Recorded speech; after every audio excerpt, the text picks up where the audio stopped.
Test, test. Howdy. You got me? Yep. All right, I think everything is balanced here. Welcome to the Baldwin Woodville High School South Gym for the first JV, well, not probably the first JV, but for the first varsity basketball experience in quite some time. Definitely since live streaming was a thing. Yeah, I think we just discussed that the last varsity game was played in this gym in 2004, most likely. As that the spring of 2004 was the first usage of the West Gym, the new gym. And yeah, it's fun to be back in here. I love this gym. The atmosphere is unquestionable. The rafters, the low ceilings, it's a fun place to be. I'd imagine it was a fun place to play. It was a fantastic place to play. The only significant difference is the stage is gone. So to our right there where you see the big BW Lego decoration, that used to be a stage. So when we would pack this gym, they would put some chairs on the stage and or some risers on the stage, and you'd have fans there. So right. Thanks for joining us on a Thursday evening. The reason that we are in this gym is because high school wrestling is happening in the West Gym. They're streaming, I believe, through the Huddle Focus. So we came in here to stream because we figured let's get both of them out. Obviously, I don't think the Huddle Focus is ideal for high school wrestling, but that's where they wanted to wrestle, so we're going to hoop in here. Did I ever play St. Croix Falls in this gym as for boys? I believe I did. St. Croix Falls was in the middle border, so we definitely did.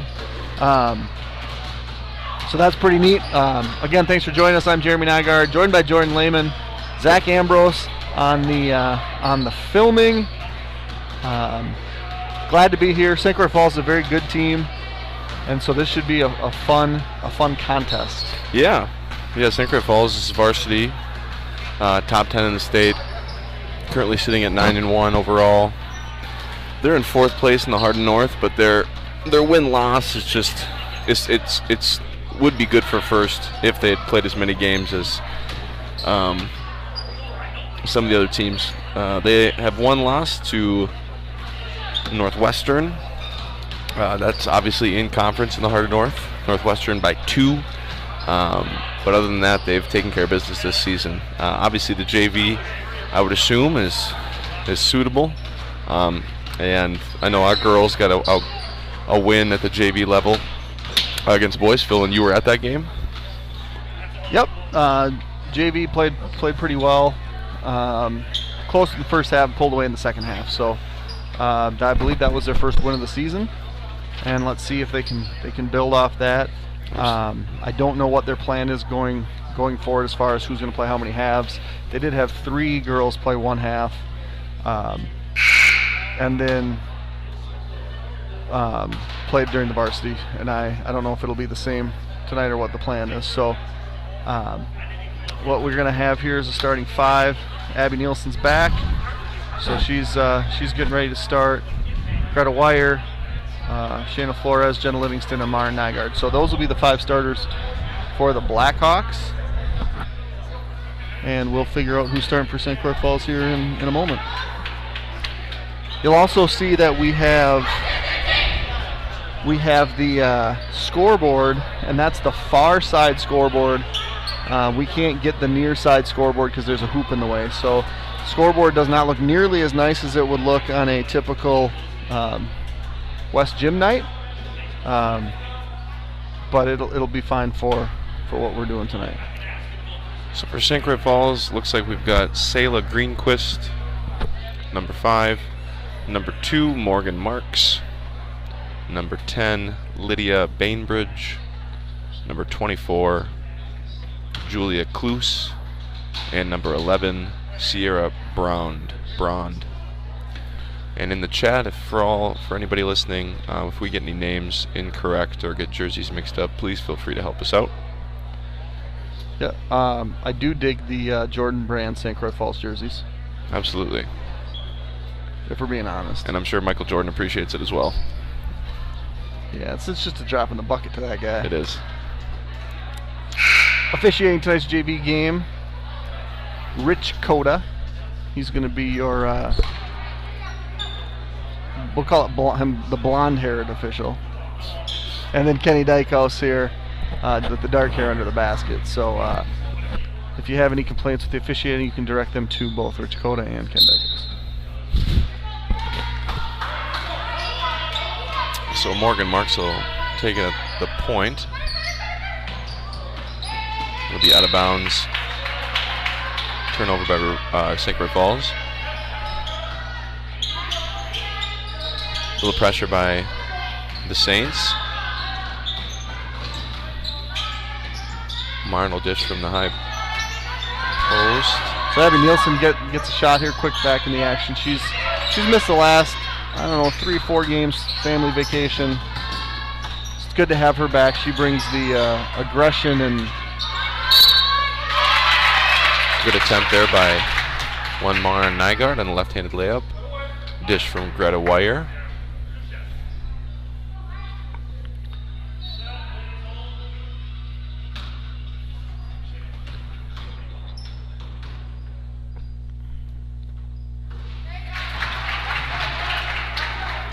She makes her first free throw.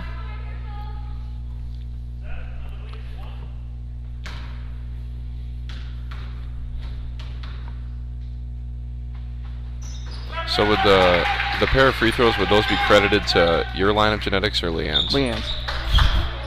100%. Did you get to the line quite a bit? No. Any vivid makes or misses from yeah, from the stripe? we won in this gym at that line because we sat on the other side, so in the second half in front of the stage. My senior year, we beat Osceola, and I had a go-ahead 3, and then later a go-ahead free throw. Made the first one, missed the second. They ended up fouling Zach, and I believe he made one to seal it, But yeah, we played a lot of basketball in this gym. Absolutely, lots of good memories for a lot of people.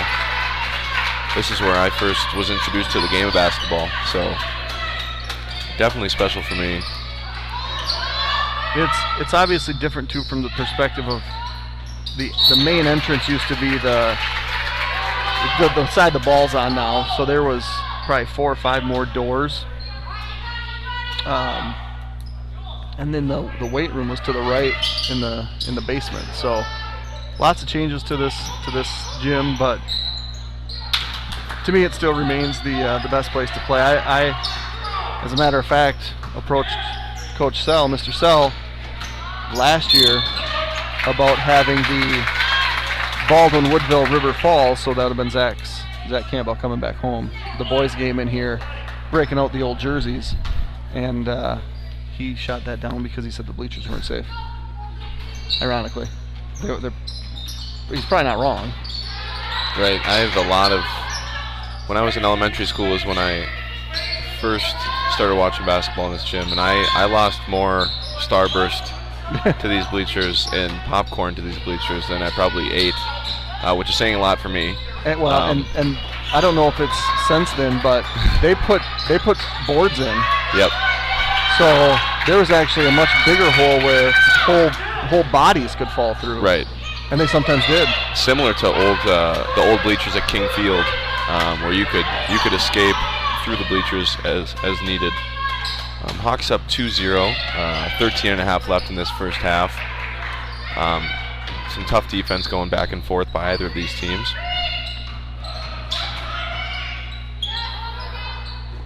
That's a low post touch by Julia Kloos, which ends up resulting in a basket for the Saints. So 2-2.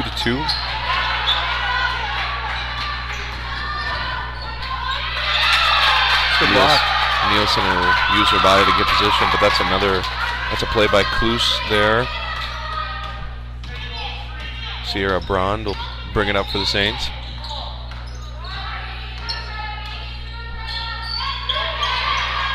One thing that I'm already noticing that I remember from my youth is how loud this gym can get.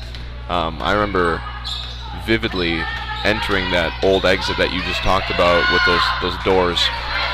And the entryway down there, for those who haven't been here, is very, very small.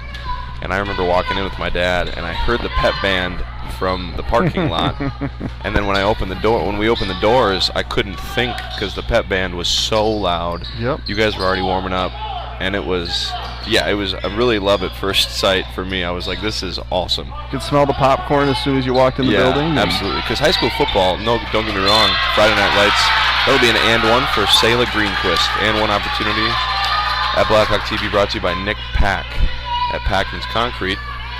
And I'll get you his phone number in just a second.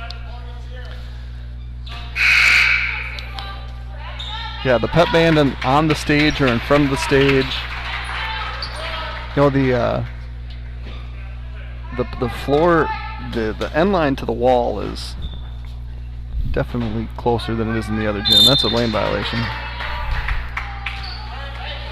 So the and one won't be completed, but and ones, like I said, are brought to you by Packman's Concrete. You can reach Nick Pack at 612-804-5222 for all your concrete needs. And Morgan Margolaski will break the press. She'll look for an option. She'll find Nygaard on the left wing, and that's no good for Marin from 3. But I was saying, you know, Friday Night Lights as a fan is obviously special. As a player, it's very special.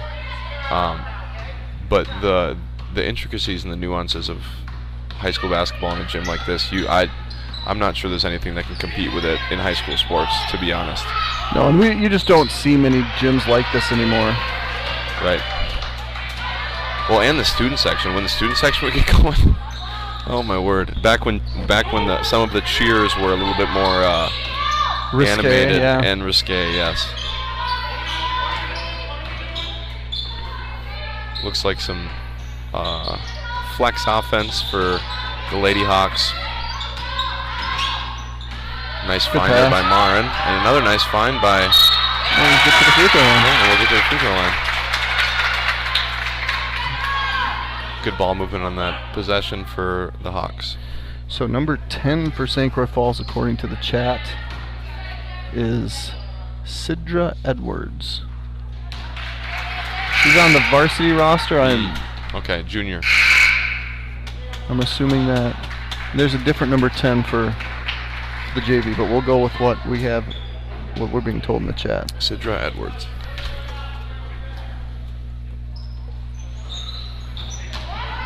And now that you mention it, her and Sierra Braun do have different jerseys, the Jordan jerseys, which I would assume are the varsity jerseys. So you got that all cleared up now? You'll keep that straight? Good.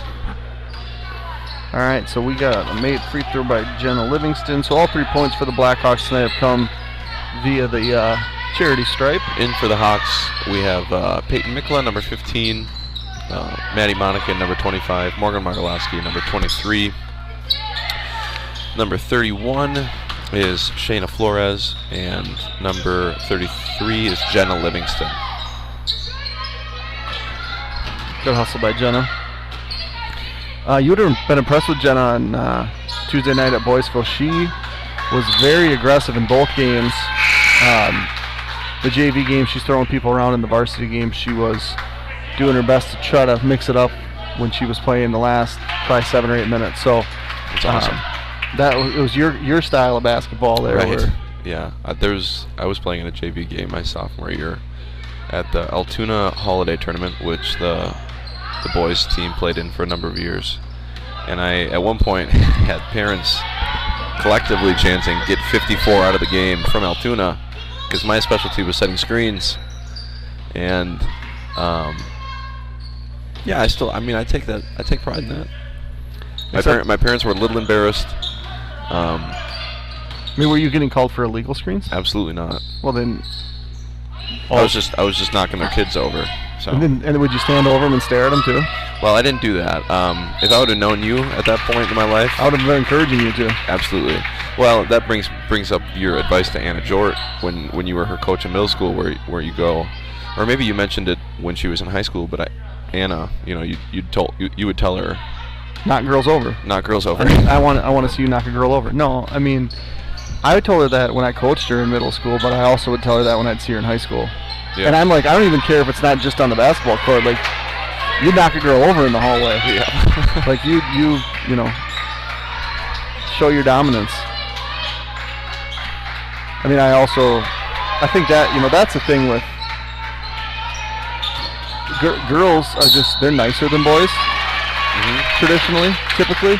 Right. And so I encourage my own daughter too, like, you can be mean and it's okay. And she says, no, I don't want people to be mad at me.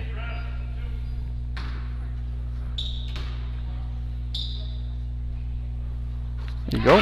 First one good for Maddie Monacan. We've got a full set of Nygaard kids in the stands tonight. We've got Kai and Cade respectively with their legs crossed like they're bankers or lawyers. Their sisters told them not to do that, specifically. And then Bram's going crazy on a candy cane, I believe. Yeah, that makes sense. A little disappointed. Kai was rocking the BJ Boston Kentucky jersey today. Right. He wanted to wear it to the game. Leanne pointed out that St. Croix Falls wears blue. It's a blue jersey. Right. I thought he might win out, but no. So Hawks up 5-4.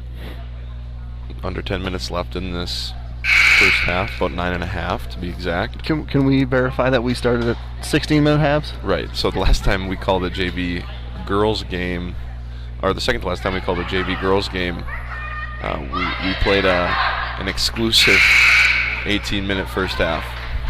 Maybe one of the only 18-minute JV halves in history of the world of the season in the state of Wisconsin, in the country. Yeah, Mr. Dockel. We'll call him out. He's more focused. I mean, he does a very good job with the clock.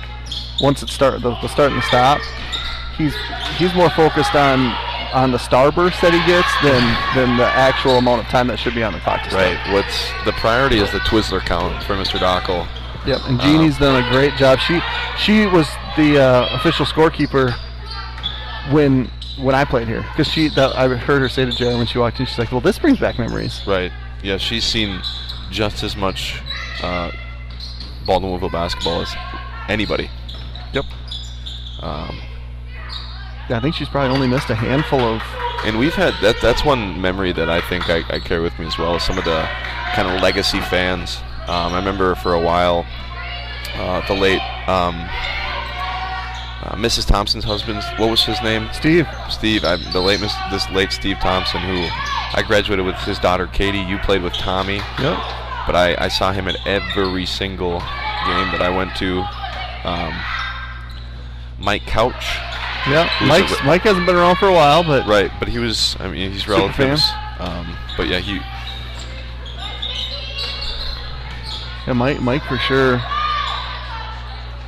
And Carly Lucken. Right. I mean, the list goes on and on. Mm-hmm. And there was a lot of good basketball to watch, so it made sense. Yep. But yeah, obviously there's things about the new gym that are pretty sweet. You know, the scoreboards and the extra space. I mean, practicing in that gym, running practice in that gym is a lot more streamlined. But as you said earlier, I much prefer watching competitive basketball in this gym. It's just a different feel. Yep. Tonight will be fun. The other thing too, for those of you watching at home, this gym is kind of the Jekyll and Hyde of gyms. You can come into this gym and it can be 45 degrees, or you could walk into this gym and it's a sauna. And tonight is one of those sauna nights, because it is warm in here, and it's only going to warm up with more bodies in it. So they've got 4 separate little like space heaters almost that point directly down. And when I would coach C team in here, which was awesome, so much fun, I would find myself standing right below one of those heaters, and it was more like a sauna experience at that point, especially if we weren't playing well. Well, and those that know you know that it takes a little bit of heat to really get you to sweat, so I can only imagine that it was. Yeah, and yeah, we'll leave that at that. Those who know me do understand. You just like to work up that lather. I mean, Coach Benoit talks about, the importance of working up the lather during pregame. You work up a lather just walking into this place. opening my eyes upon waking up. Things like that. We got some younger Carroll kiddos in the stands over there too. Absolutely. That's one thing that up until when we expanded what is allowed in the gym, right. You didn't see younger kids right. in games ever. Yeah, and like I mentioned earlier, I mean this is quite literally the reason. Like, obviously I would have found the sport eventually, but love and basketball started in this gym. Big reason, like I mentioned, is the atmosphere. You hear the game in this gym, unlike a lot of places. Yep.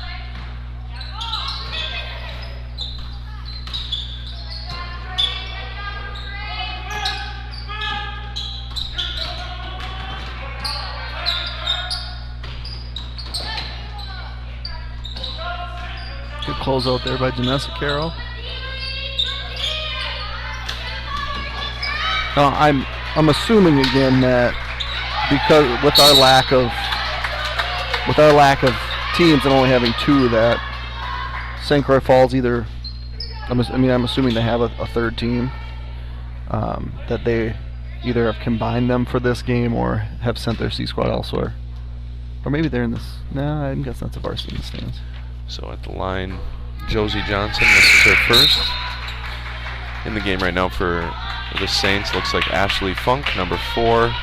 Number 21, Candence Soper. At the line, like I mentioned, Josie Johnson. And then it's starter number 2, Morgan Marks. And number 1, Ayla Schmidt. St. Croix Falls also very competitive in the boys basketball scene. Has been for a couple of years now. As Miss Livingston is fouled and go to the line. St. Croix Falls boys are, I believe, second in the Heart of North. And we'll talk a little bit more about kind of Western Wisconsin sports on our Western Wisconsin sports podcast show that'll be up this week. Some of the conferences around the area, but a team that, just to mention now, how about Cumberland? Have they won yet? Cumberland's 5-4. They just beat Northwestern. Oh, so they maybe had dudes out. That's my assumption, because I mean they put up 88 on Northwestern. I believe it was 88-79. Because they were 0-4, right? Correct. And they've won 5 straight. They beat Barron handily, and Barron's got a good group this year. So that's an interesting development. Yeah, and they don't upload. We're talking about the boys program. They don't upload stats, so it's hard to tell. Absolutely nothing. Careful, Mars.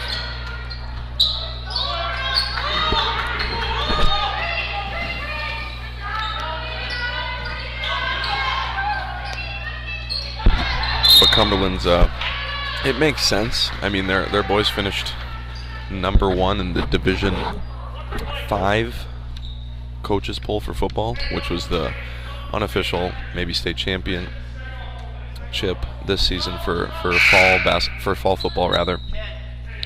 So Cumberland's got dudes. Looks like coming in will be Sierra Brond for Ayla Schmidt.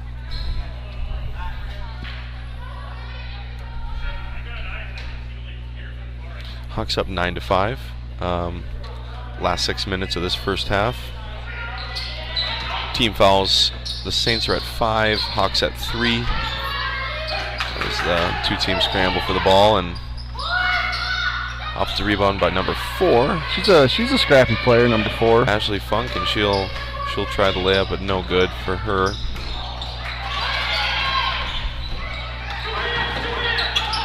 Back and forth as Lanscom, the coach, beckons, grab the ball with 2 hands to his girls.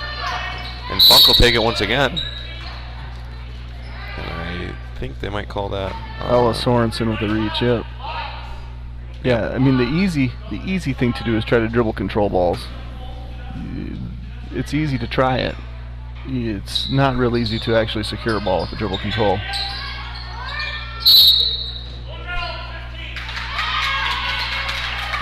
So, an interesting rule to revisit that I think a lot of people may not be 100% sure on. Over the back. On how it works. Well, I thought that's true. That's one, but no.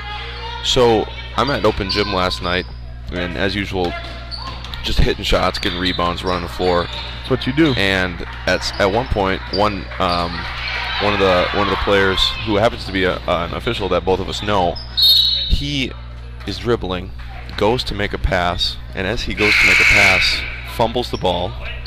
Yep. And then he picks it up. Yep. Not a violation. Not a violation. However, there were many people, obviously it's competitive, so they're going, that's a double dribble. Nope.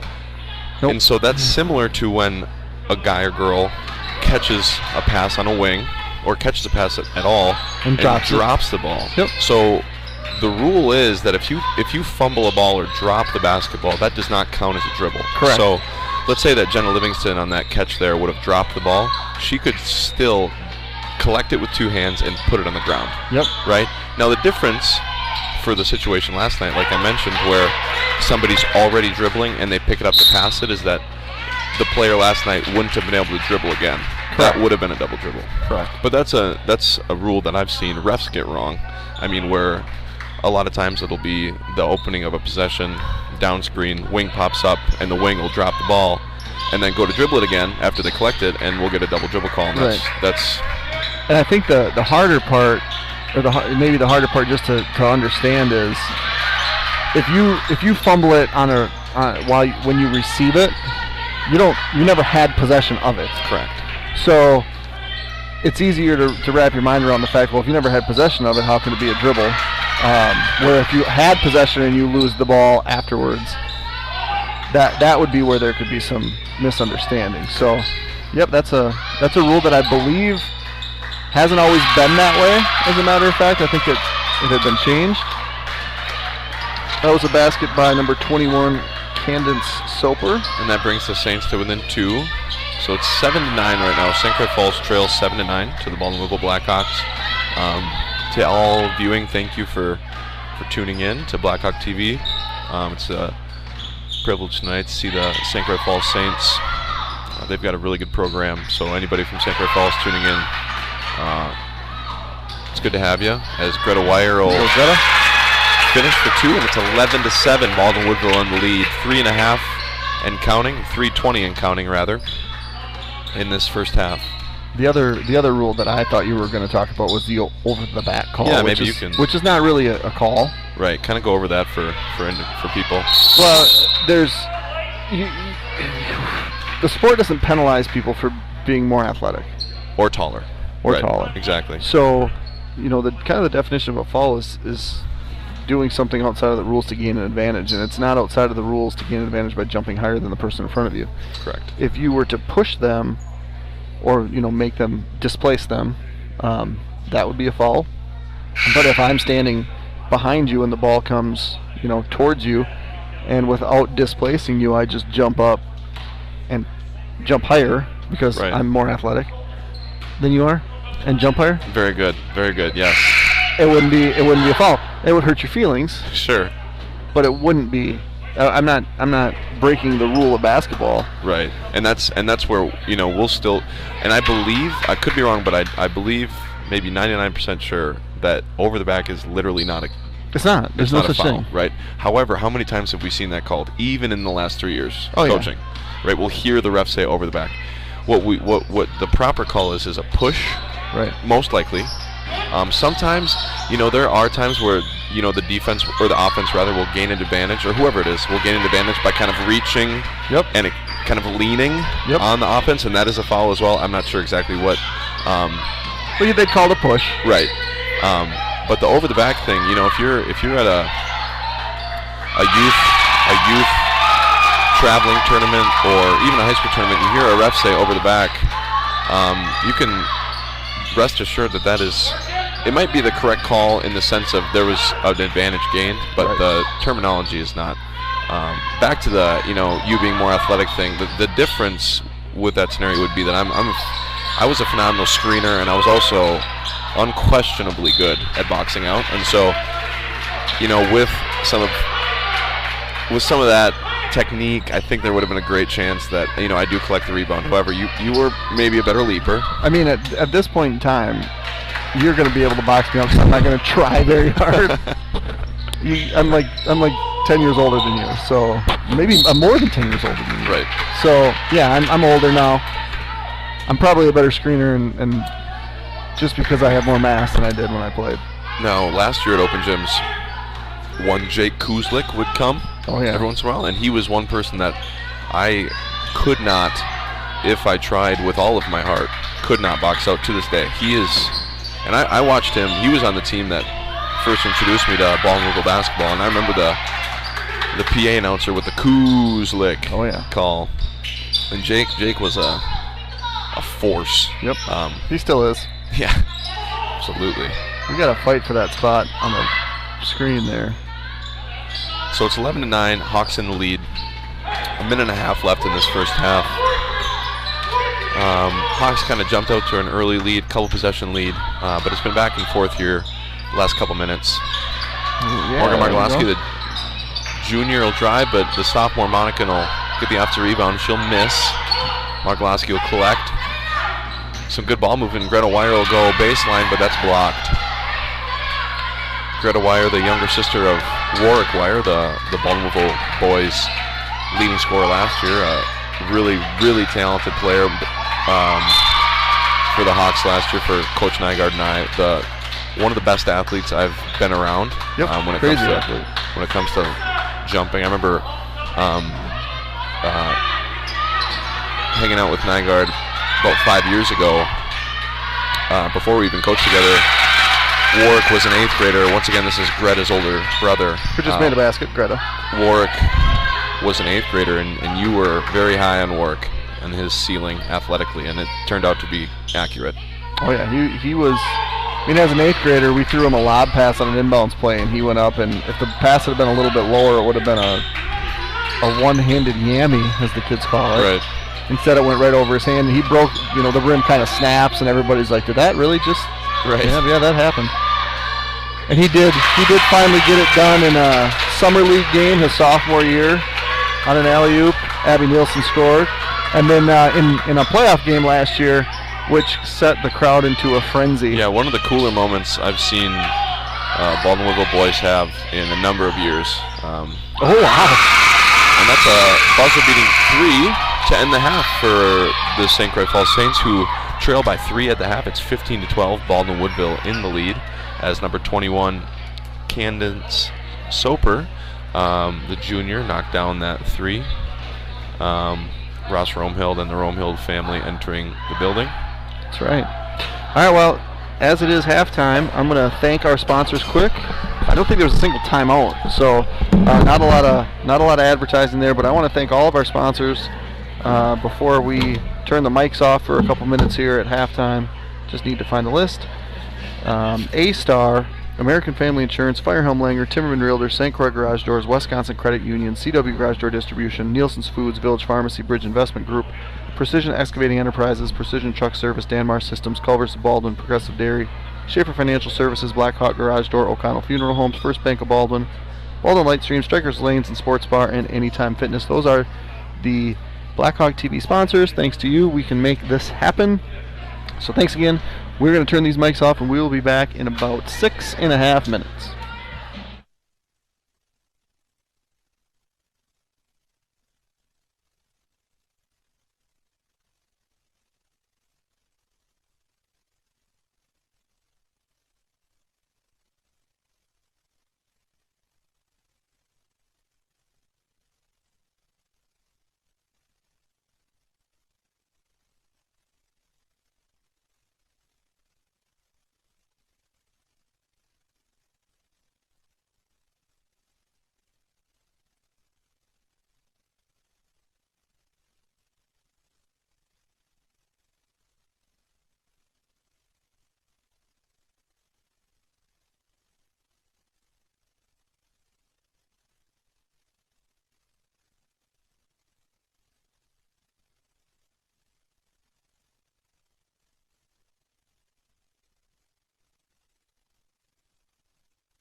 All right, welcome back to the second half of a JV girls basketball game between the Baldwin Woodville Blackhawks and the St. Croix Falls Saints. I'm Jeremy Nygaard, joined by Jordan Lehman and Zach Ambrose on the camera. We are in the South Gym of Baldwin Woodville High School, which we've talked about during halftime. It's an exciting place to watch a game play. When it's packed, man. Oh my goodness. It's quite the environment. So I'm looking forward to the varsity game when Absolutely. we'll put probably, 60 more people in here, and I'm guessing they'll all be on the other side. And you got those hoops that don't go up, which is funny, but right. It'll be a good time. So the Hawks got out of the first half with a 3-point lead, 15-12 entering this second half. The Lady Hawks JV won their last game at Boyceville, so they're looking to carry forward that momentum. I was talking to Coach Kahn before the game. These girls have improved significantly through the season already, and that's the way it's going to go when you've got as many freshmen as we've had playing JV. The speed of the game is much different than that 8th grade level, so it's fun to see the girls like Marin, like Jenna, and others kind of getting a feel for it. Yeah, and we've talked at length during other games about just the introduction to high school sports. There's always a transition period that happens in the summer with summer leagues, JV leagues, varsity leagues, where it's a little more low-key than the season, but it's a good chance to start doing things like that. And these girls didn't get it. And not that it was just our girls that didn't. No girls got it, but for the girls that were freshmen last year and moving up, or that played JV last year, there was just that opportunity that was missed. And already when you're skipping a level because there's not enough girls for a C squad, the adjustment period is just going to take some time. And we had like 11 or 12 day break around Christmas, so it's harder to completely stay on that track of development, and they have played better. Some girls have started off hot and cooled off, but I think as a group they're playing so much better together.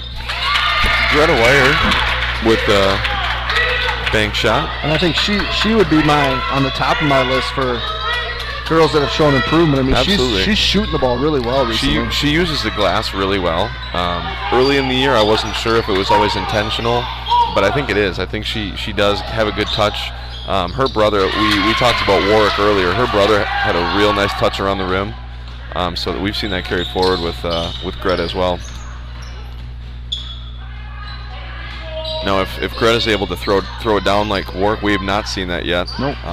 But oh, she walked. But a nice shot.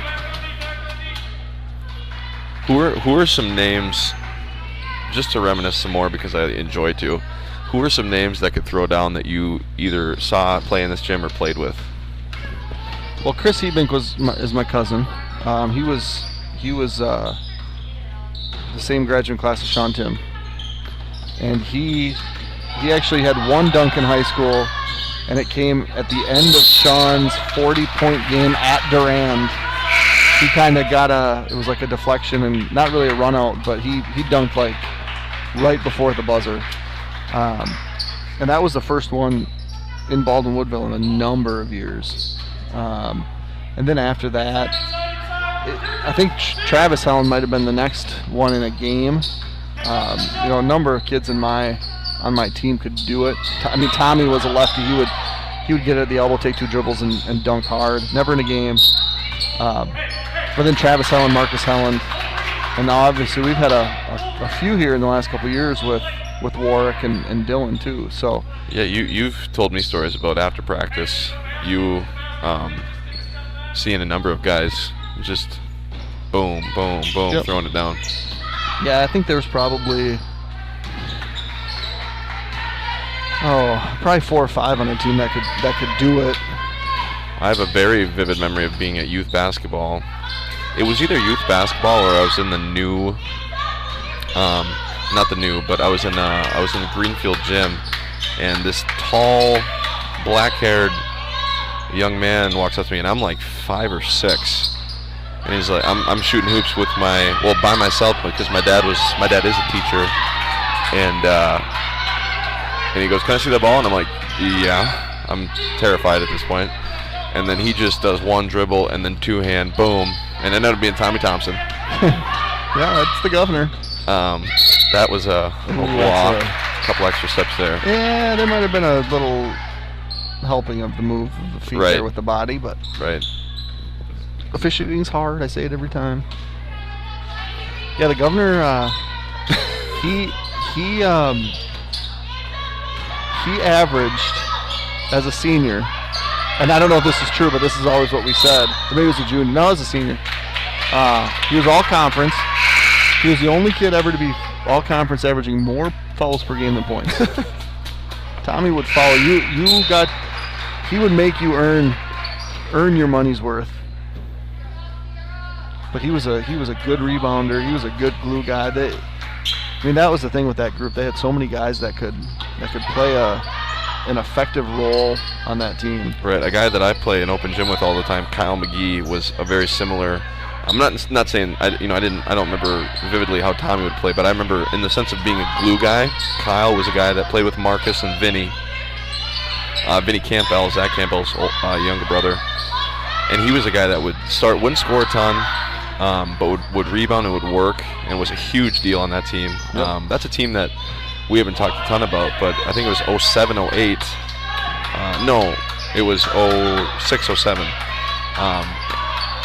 Marcus Helen, Brian Weavers, Vinny Campbell, Brian Weavers, and then Trevor Ellison, and they were 19-2 going into the regional final or regional semi. Actually, they went to Altoona and lost on a crazy last second shot by Shane.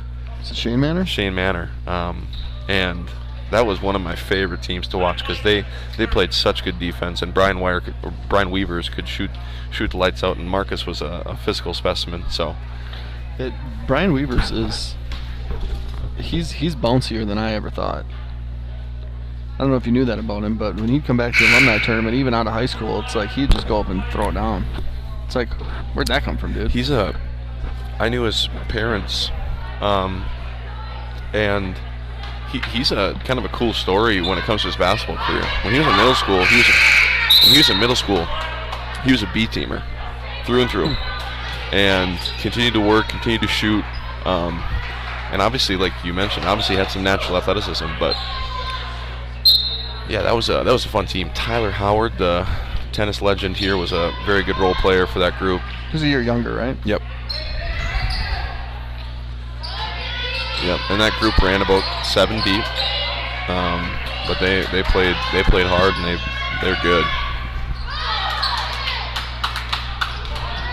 I wish I remembered all the St. Croix Falls names that I used to play against. Yeah, you told me stories on long road trips about some of your games in St. Croix Falls. Yeah, my first game winner as a player was against Cumberland at St. Croix Falls as a 6th grader. I had a 3 at the buzzer to win a game. Big time. I feel like they had a Burke or a Birch. Was your mom filming that game? She didn't film that game. Yeah, she didn't miss a game after that. She filmed every game. Not that one, but everyone after that for the rest of my life. I want to say it was a Burke, maybe. Oh, Brian. I don't know. Maybe. I know. I recognize the name Greenquist. There was a real nice guard for St. Croix Falls, I believe, last year. Declan. Yeah, very good player. And so, Schomer tells me that dad, Chad, was on the St. Croix Falls state team. So that would have been, I'm not sure if that was the mid-90s or the early 90s. And St. Croix Falls is, now that we talk kind of about gyms, we went to their gym 2 years ago and played a real competitive game, won the game in their place. But I thought that was a pretty cool atmosphere. Yeah, a little bit older, but big, and I loved like the trophy case entrance area was really cool. Yeah, so their gym is kind of like the in-between of the barn gyms and the and the new, very spacious gyms. Right. They did some work in there too, because I'm fairly certain they redid the bleachers and made it a little more modern. We played them. I mean, obviously they were in our conference through my senior year. They had a foreign exchange student my senior year, Maximilian something. I'm hoping somebody from St. Croix Falls will be able to recall the 2001-2002 St. Croix Falls team. We actually we struggled against them a little bit in our place. Who made that basket? Was that Janessa? I don't know. I'll get it here. I think it was Abby. We struggled a little bit in our place, and then they, that was like when the Wiz Sports message boards had just kind of started. Oh my goodness. For anybody who has taken part in those, legendary.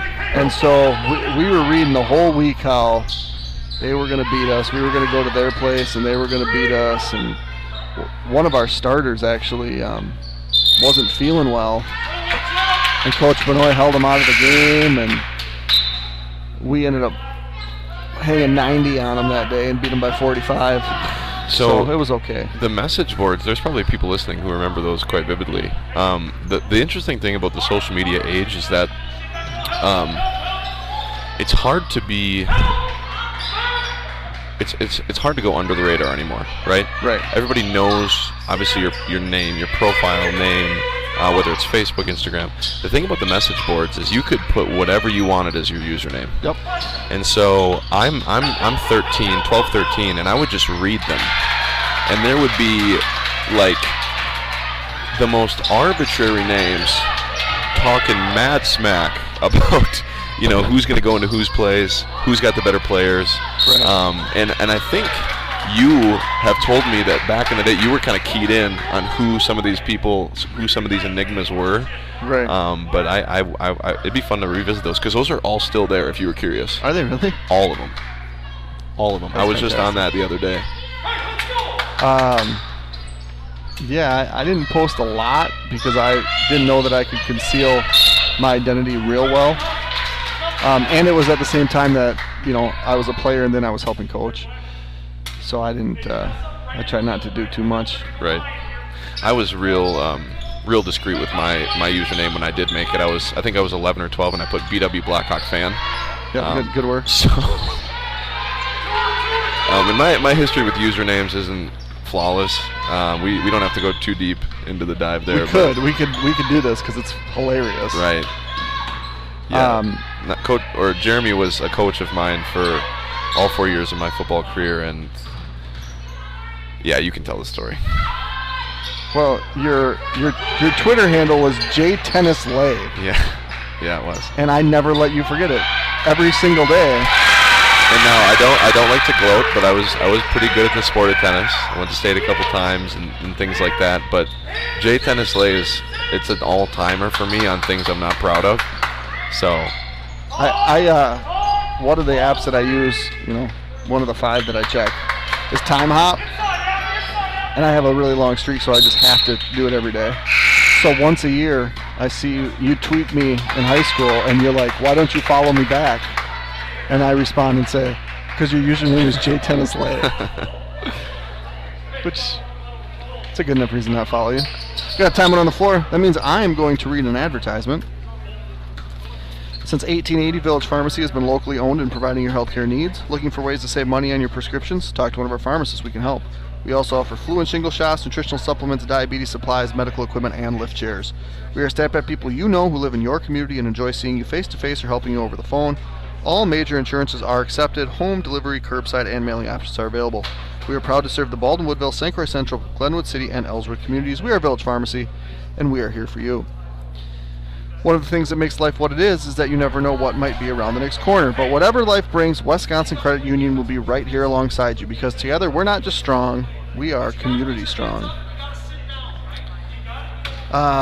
Quick update on the other gym. Dave Ramberg tells me that the Blackhawks won their first 2 duels over Somerset and Clear Lake. And they will play their third duel of the night against Spring Valley after this next short break, which means that they started at 5 and they're 2 duels done. That's an hour and a half. They got 1 left. And I sat in a duel that lasted until 9 o'clock. Yeah, mentioning tennis, a name that maybe not a lot of people that aren't Baldwin-Woodville people or tennis people know, Jim Rumpel. Oh yeah. I have to shout out Coach Rumpel. He's I've been very blessed with some of the individuals that have coached me. Dan Kiefer, yourself obviously, Jeff Campbell obviously. But Jim Rumpel may be the best coach, the best teacher that I've ever had. And he's a Hall of Famer. He's in the Wisconsin Tennis Hall of Fame. He had athletes go to state in tennis for 20 consecutive years. As Marin gets fouled, she'll go to the free throw line, but 20 consecutive years going to state at something, and that is very hard to do. And he did it consistently with a number of different athletes, a number of different kinds of athletes. And he, like I said, he was such a good teacher, and that's one thing that I've learned as a coach is that is what coaching is. Well, at least for good coaches. The other thing that Mr. Rumpel had that not everybody has is he's probably the smartest person that we know. Absolutely. Well, I was going to mention he's the smartest person I've ever met. Mr. Rumpel would simultaneously keep track of the point count on every court at the duels we would play. In his head, and he would have a notepad as well.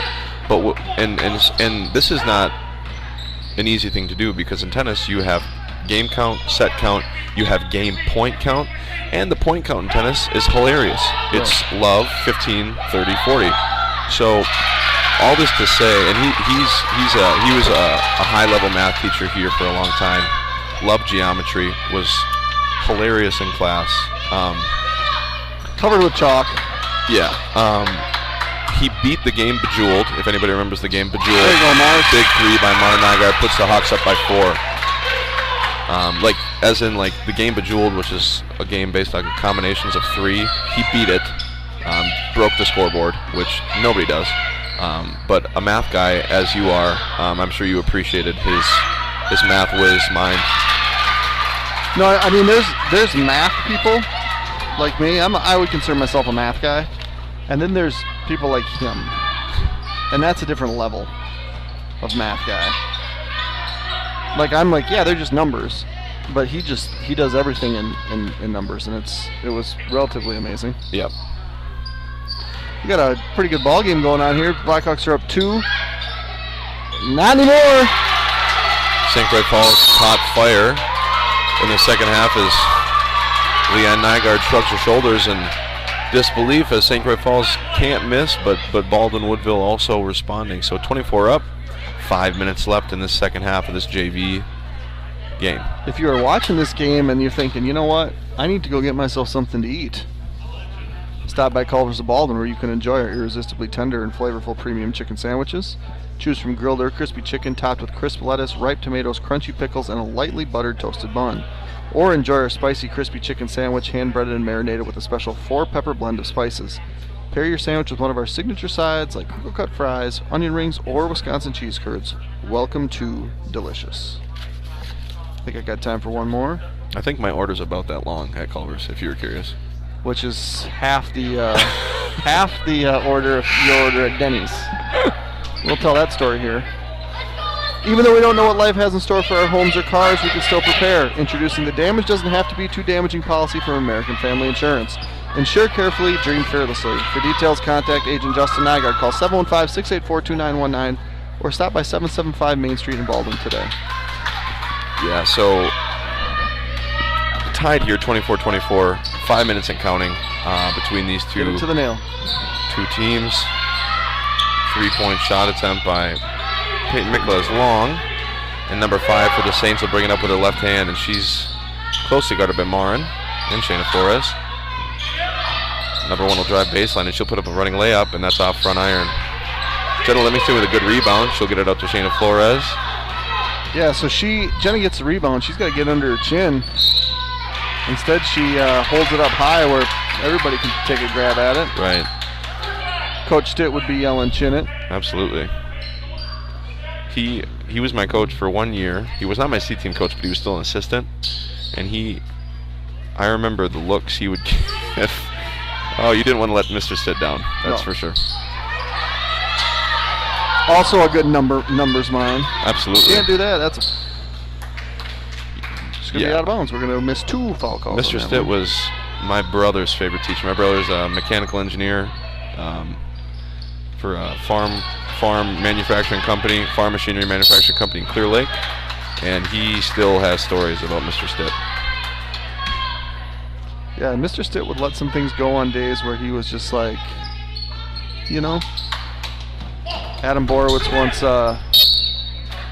asked if he could break a board over his head for something. And he's like, if you break that one, you got to make me a whole new set. And Adam's like, okay. And then he tries to break it over his head. And it didn't break on the first try. And he's like, I didn't think you'd actually do it. Yeah, good old Stiddy. Ooh, good anticipation by Shayna Flores. Stiddy, if you're watching, type us in the chat box. Let us know you're watching.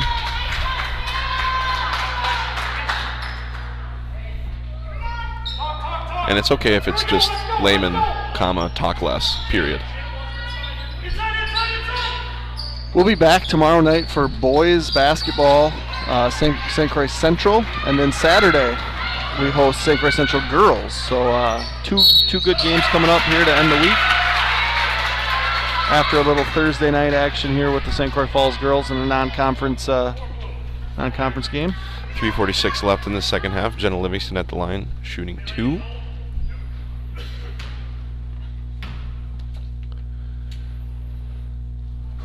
Ooh, in and out. Greta Wire will check in for Mara Nygaard. And Miss Nielsen will check in for shooter, it looks like. That'll be Jenna Livingston.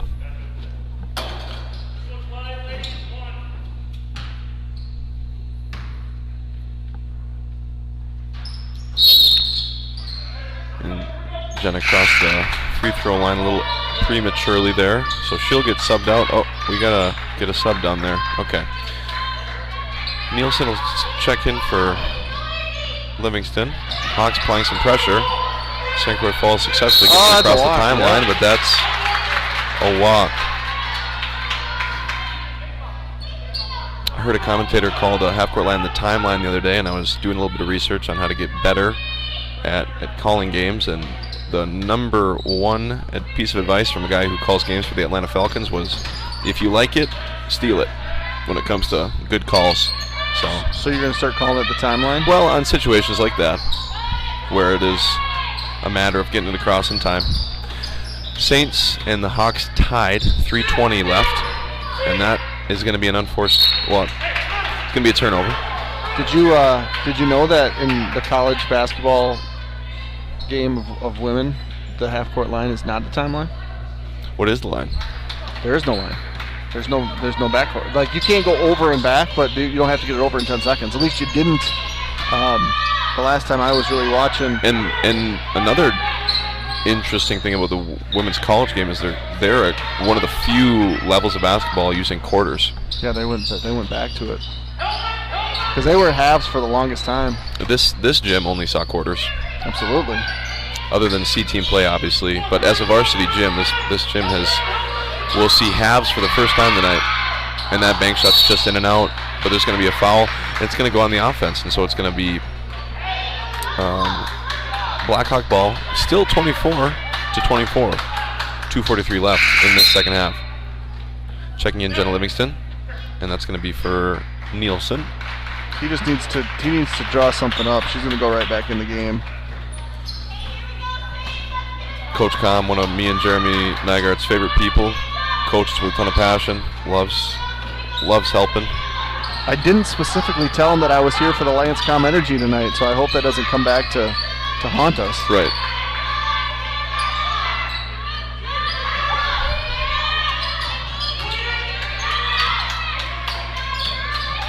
He just wants girls to do well, and he wants to win. Right. As in the movie Monsters, Inc., when they would fill energy canisters with scares. If we could can Lancecom's energy. Yeah, I would drink it in the morning. Wouldn't you? I mean, you drink Monster. Well, among other things. Nice steal there by Peyton Mikla. And she's going to take a three. Oh! And it's just about off back iron and in. Livingston with the putback is no good. Number 5 for St. Croix Falls will bring it up quickly. She's Miss quick. Greenquist. And Greenquist to finish with a layup. Yeah, she's when you're dribbling and going by people, that's tough to do. St. Croix Falls up 26-24. Minute 48 left in this second half. St. Croix Falls in a zone. Jenna's going to call for 3 seconds in the lane because she hadn't left the lane in ages. Greta Wire with a mid-range shot from the baseline. Why wouldn't you, Greta? 26-26. Minute and a half left in the game. JV Saints versus Blackhawks here in Baldwin, Wisconsin.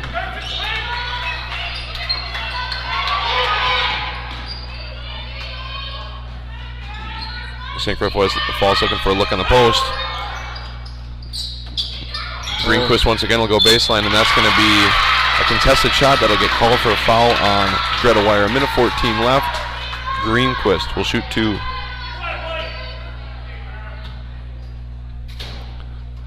Next foul by the Hawks will put St. Croix Falls in the bonus as well. First one rattles in for Greenquist, 27-26 Saints.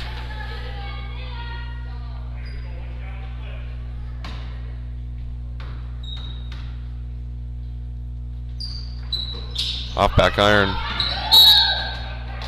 That'll go off of 24. Kloos. We're Timeout. going to get a 30, which I'm going to read you Baldwin. tell you about Precision Excavating Enterprises, a full-service excavating, grading, and trucking contractor located in Baldwin, offering all types of residential and commercial earth moving, septic systems, demolition, landscaping, driveways, and building sites. Our trucking division offers dump truck, grain hopper, and flatbed hauling services, sand gravel fill delivery, serving the Baldwin and surrounding western Wisconsin areas. Give us a call at 715-760-0768 for a free estimate.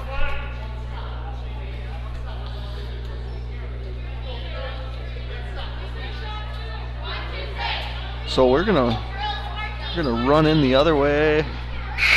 And we would run in that main entrance with the other team typically, because how else you coming in? We should have a fun ending here. 1 possession game.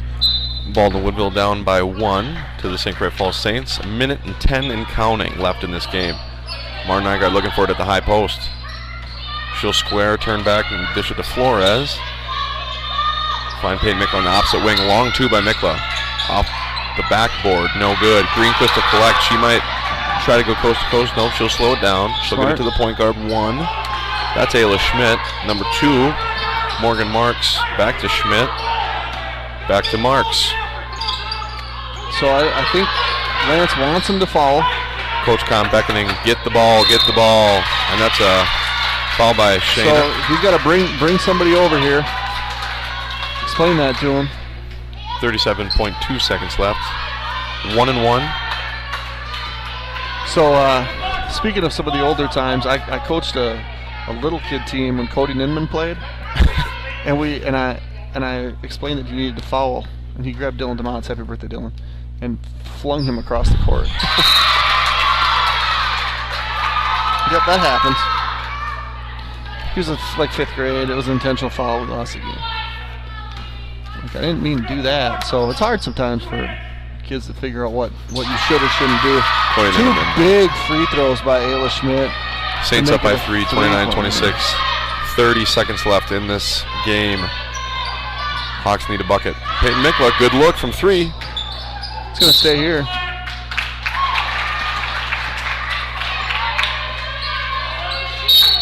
All right, he's going to. Coach Kahn's going to give us his best. Let's get a good look at 3, or a quick one and a foul. Maybe it would work too. CW Garage Doors, your go-to source for the wholesale distribution of high-quality residential and commercial garage doors and their related parts and options. For over 15 years, we have provided exceptional customer service through our personal hands-on approach. Our flexible schedules ensures that we will work with you to provide a quick turnaround and prompt delivery. For more information on CW Garage Door Distribution Incorporated, please contact us at 877-684-5125. Danmar Systems is a local and national provider of residential and commercial finished carpentry services and custom residential cabinetry. Our work is showcased in healthcare facilities, retail stores, and customs homes throughout the U.S. and Caribbean. From client meetings and through the entire interior carpentry and cabinet making process, we deliver on our commitments and strive to exceed even the highest of expectations. Danmar Systems, a legacy of craftsmanship. Contact Jason Larson at 715-928-1447 for a consultation and a free estimate. Fans of basketball, and particularly women's basketball, if you have not watched Paige Becker's play, tune into ESPN. Tonight, the UConn Huskies take on Tennessee. Good game on ESPN right now. Mara Nygaard will have it at the top of the key. She'll drive quickly, put it up. That's out back there, no good, but Greta Meyer will collect. No good for her. Livingston with rebound, and that's going to stay with the Hawks. So the Hawks will get another possession. 14.9 left.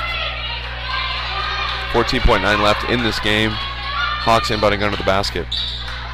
Mara Nygaard will get the inbound. 14 seconds and counting. Get it back, Payne will get it back to Mara. Mara will take the three. And it's just long. Was right on target, but just long. It's going to stay with Hawks. They'll get a third possession. Get one good look. I would take 7 one more, seconds. Lance. Use one, Lance. Yep. Full timeout by Coach Com. A-Star Concrete Pumping is proud to be family-owned and operated in Wisconsin. We pride ourselves on maintaining a high-quality, unique fleet and very knowledgeable staff to complete all projects. From smaller residential projects to large-scale commercial enterprises, A-Star Concrete Pumping has the equipment, staff, and experience to handle all of your concrete needs. Contact them at 715-246-3920.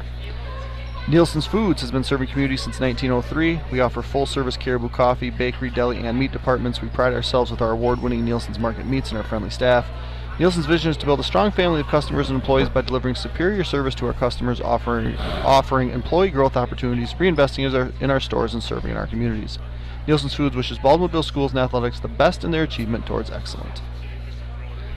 Don Timmerman, the voice of the Blackhawks tonight. You can contact him of Timmerman Realty for all of your realty needs. You can reach him by phone at 715-684-9541 or by email at dontimmerman@baldwin-telecom.net. This is one of the first JV games played in here in a long time as well. Yeah, I mean, we played a JV game in here, I'm pretty sure, because there was something else going on before the varsity game. So I think that it can happen. Mara Nygaard's going to have a really good look at the top of the key. She's going to dribble. Don't give it up, Mara. Don't give it up. You got to shoot it, kid. What are you? Livingston's going to get shoot in there. And it's short. And that would be the game. St. Clair Falls Saints pull it out, 29-26. Good look. Come back from a second half or a first half deficit. Varsity game on the way. All right, so we'll sign off here for just a moment. We'll keep the stream going, though. The varsity game will start in 15 minutes, and we'll be back with you in about 10. Stick around. We'll be right back.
Welcome back, or if you're just joining us, welcome to Baldwin-Woodville High School South Gym for a non-conference battle between the Baldwin-Woodville Blackhawks and the St. Croix Falls Saints. I'm Jeremy Nygaard, joined by Jordan Lehman and Zach Ambrose on the camera. Jordan, how are you doing tonight?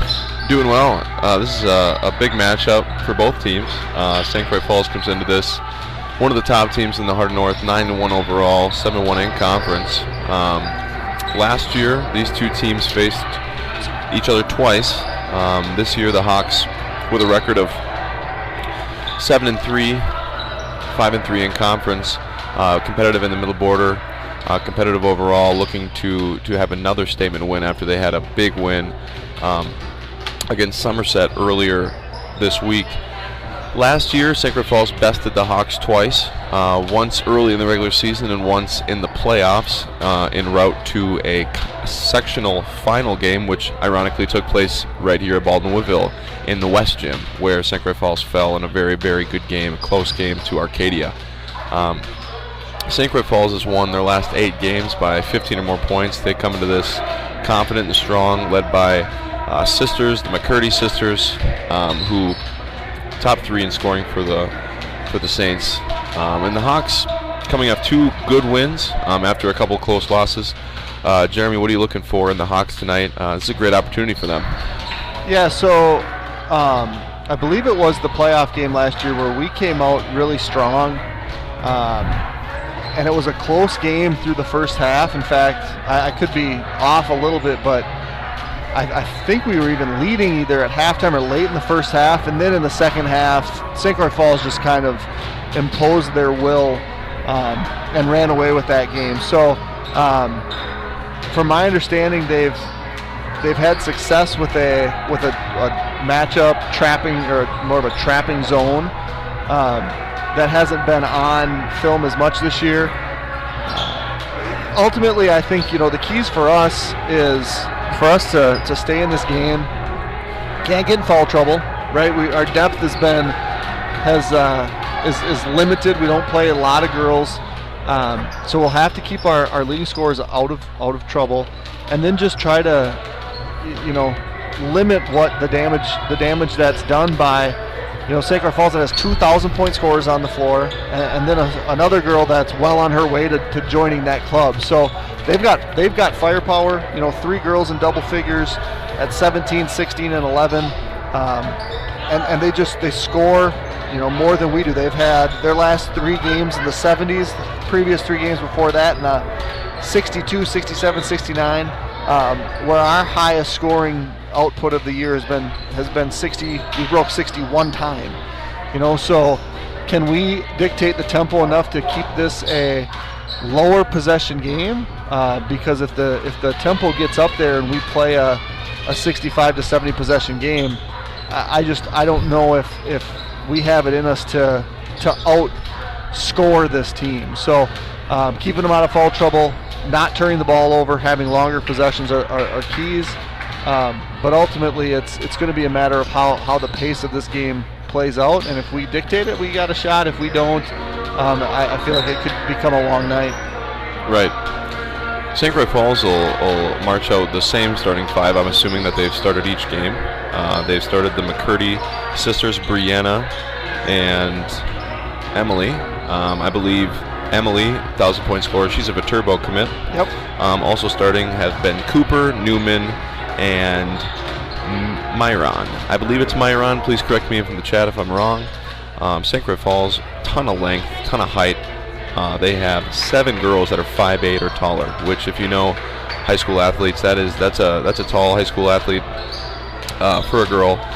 So I would echo a lot of the things you said. I think St. Croix Falls is an extremely talented team that can put up numbers. They've proven that. Even their one loss against Northwestern, they were well over 60 points in that two-point loss.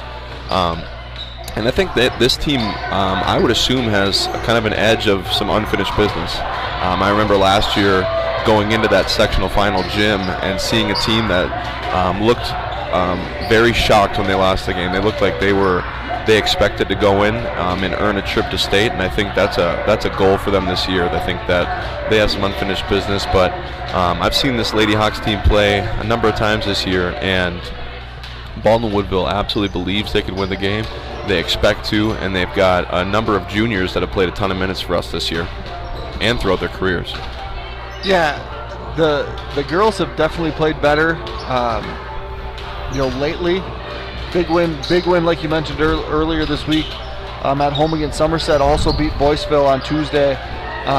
The nice thing about the game against Boyceville was we were able to get a pretty decent lead early and able to rest our starters really for the first time all season. I think Brooke and Anna and Kate came out for good at the 12-minute mark of the second half. Brooke shot the ball really, really well. She was 5 for 8 from 3. Has been shooting it really well, really since coming back from Christmas break. And when we're knocking down shots from the perimeter, it opens the ball up for our post girls, Anna and Maddie, who have played exceptionally well this year when they've not been in foul trouble. The one thing too that I noticed when I was looking at the schedules of these teams, St. Croix Falls was supposed to have their rematch with Northwestern on Tuesday. They beat Bloomer by 51 on Saturday. And I don't know when that game against Northwestern got canceled, but it didn't happen. And, so is it going to be, I'd assume a team that's won as many games as they are, they don't have to try to get up for a game.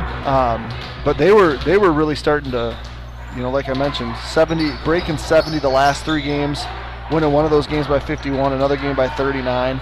Like they're firing on their cylinders right now. So hopefully we can catch them on a little bit of a letdown because they didn't get that game against Northwestern. But otherwise, this is a very formidable team that should have very high aspirations for the end of the season. Leading scoring for the Saints is Emily McCurdy. Second is Olivia Myron, and then Brianna McCurdy, the other sister. And as Nygaard mentioned earlier, those are 17, 16, and 11 points respectively. Leading rebounder for the Saints is 6-footer Olivia Myron, and second Emma Cooper. Assists-wise, Olivia Myron averages 3.4 assists, and second in the team for assists is Lucia Newman at 3.2. For the Hawks, leading the points once again, Anna Jort. She averages 14.2. Second, Maddie Jensen at about 12, and Kate Grosskreutz at a little bit over 8. Rebounding for the Hawks lately, Anna Jort rather, and Maddie Jensen, and dishing out assists, Brooke Clapp averaging about 4 a game. So, yeah, the one thing you didn't mention in there when you're running down stats, 5'0" Marnie Romehild averages 6.1 rebounds per game. Very significant. Which is just an awesome stat. Absolutely. Because you don't look at her and think, yeah, she's going to score 6 and get 6 boards. But she's going to get those boards. And she's going to play against a pair of 6-footers. St. Croix Falls has 2 of them. So expect some competitive battles under the basket tonight between the Hawks and the Saints. Soon here we'll be turn things over to PA announcer Don Timmerman for starting lineup and national anthem. At this point, it's just Bruno Mars apparently.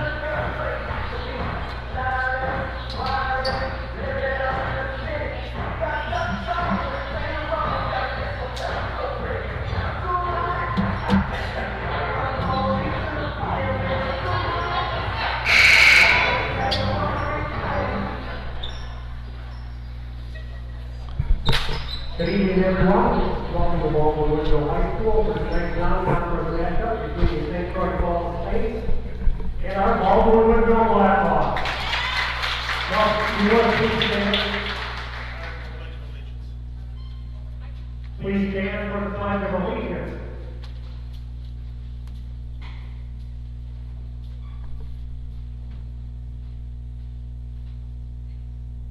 I pledge allegiance to the flag of the United States of America and to the republic for which it stands, one nation, under God, indivisible, with liberty and justice for all. And now for tonight's starting lineup, first is St. Croix Falls State. Number 5, Lucia Miller. Number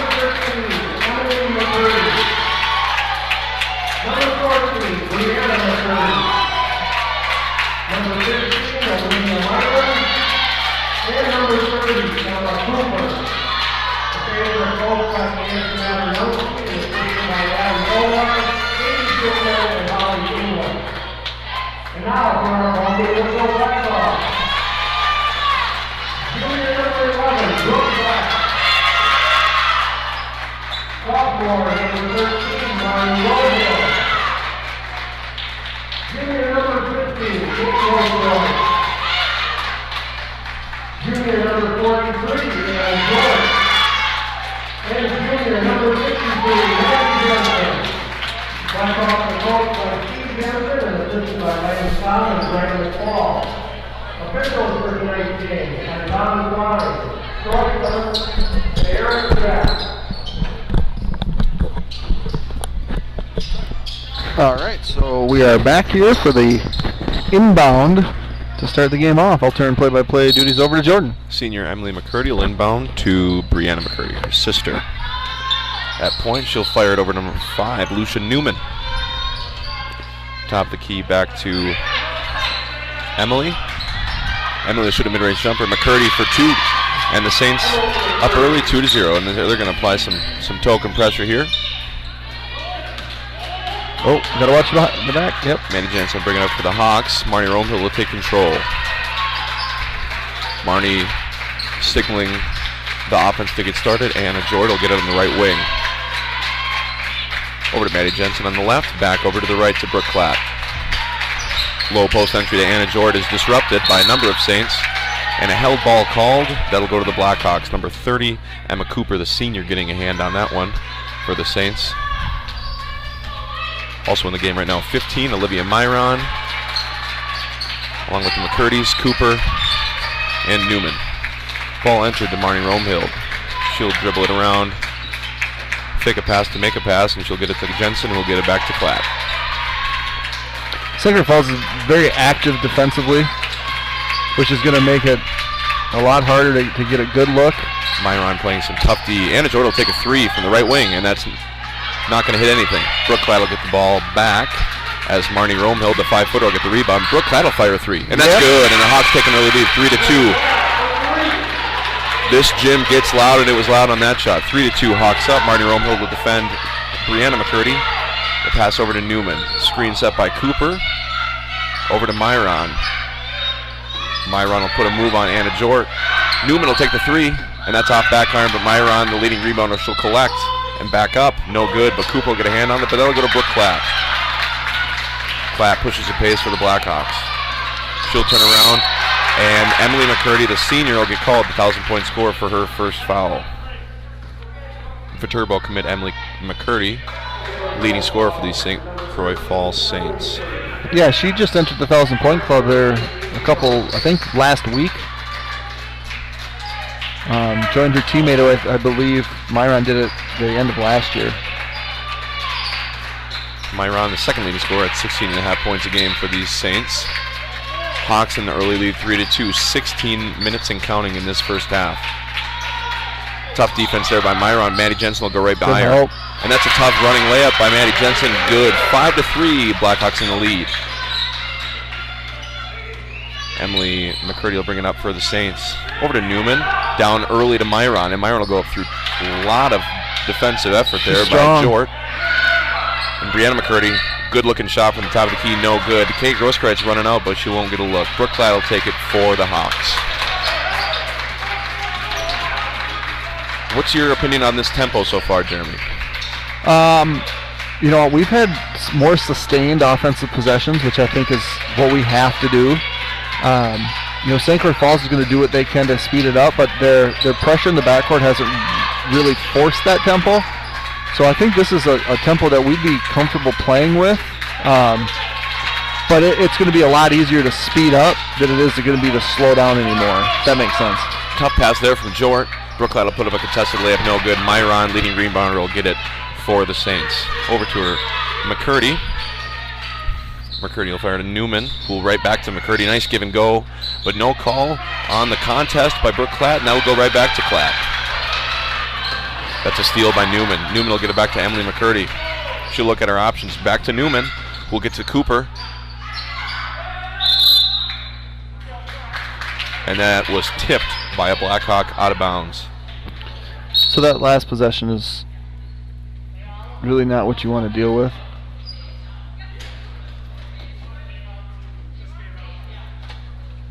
And this is the thing with playing in the South Gym, the volleyball. The volleyball stanchion things the covers are loose, and they're not overly safe. And so we're going to tape the covers down. And, you know, having practiced in this gym, we've dealt with this a number of times. And so I'm assuming when you were playing, those must have just been more sturdily screwed down, I would maybe assume. Yeah, they weren't issues that I remember. Lance Com on the job. Yep. Can we get the Myron? Olivia's last name is pronounced Myron. Myron, not Myron. Zach, Thank you. Can you turn the camera, the scoreboard camera, a little bit to the right? Yeah, look at this one. Maybe to the left. This one. Yep, perfect. Thanks. So in the game for the Saints remain the starters, and for the Blackhawks, as Emily McCurdy will inbound it. While we wait for the tape to get done, I was asked to send this or speak this message. The Baldwin Woodville Area School District is accepting applications for the following custodial positions: full-time night custodian, which is a 3 to 11 p.m. job with a $15 an hour starting wage. That'll up to $15.50 at the 6-month period, and then to $16 an hour at 1 year. If you are interested, there are benefits: health insurance, health savings account, dental insurance, life insurance, short and long-term disability, Wisconsin retirement, and tax shelter and annuity. Basic cleaning of offices and bathrooms, floor care, light maintenance at night. If you are interested, a district application may be obtained at the district office or on the district website, www.bwsd.k12.wi.us. Applications are to be completed and returned to the district office. And if you are looking for a nighttime gig, it's not a terrible one. You can find more information on the Baldwin Woodville website. McCurdy will inbound to Myron. Myron at the high post will go to the low post. Nice little move. She'll dish out to Newman. Back to Myron. Oh, good. Up with her left Yep. hand. That was That's good. a finish for Myron.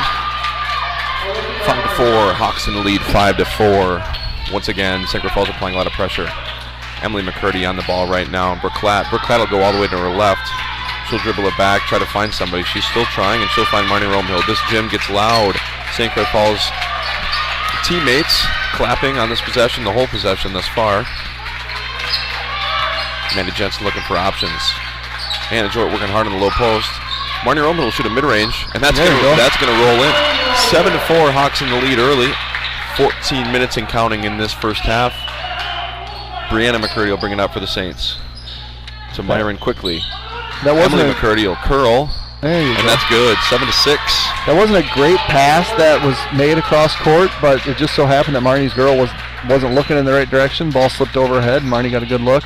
St. Croix Falls comes right back and scores, which is what they're going to want to do. Nice touch pass there from Grosskreutz to Jensen. Really nice touch pass, really nice play. Now, watching the playoff game last year, I think one of the main differences in the second half was maybe some zone played by St. Croix Falls. Do you expect them to go any zone tonight? Yeah, I mean, I know that was something that the coaches prepped for, but hadn't seen a ton of it. So, you know, I guess I don't know what's going to happen, but I would assume that that's something that they have in their back pocket if they needed to do it. I just honestly, I think they match up fine man to man, and you can push your tempo a little bit more if you guard every second of every possession in the front court. Brianna McCurdy with the steal on the last possession. Newman will shoot a running right-handed layup. That's hard off the backboard and out.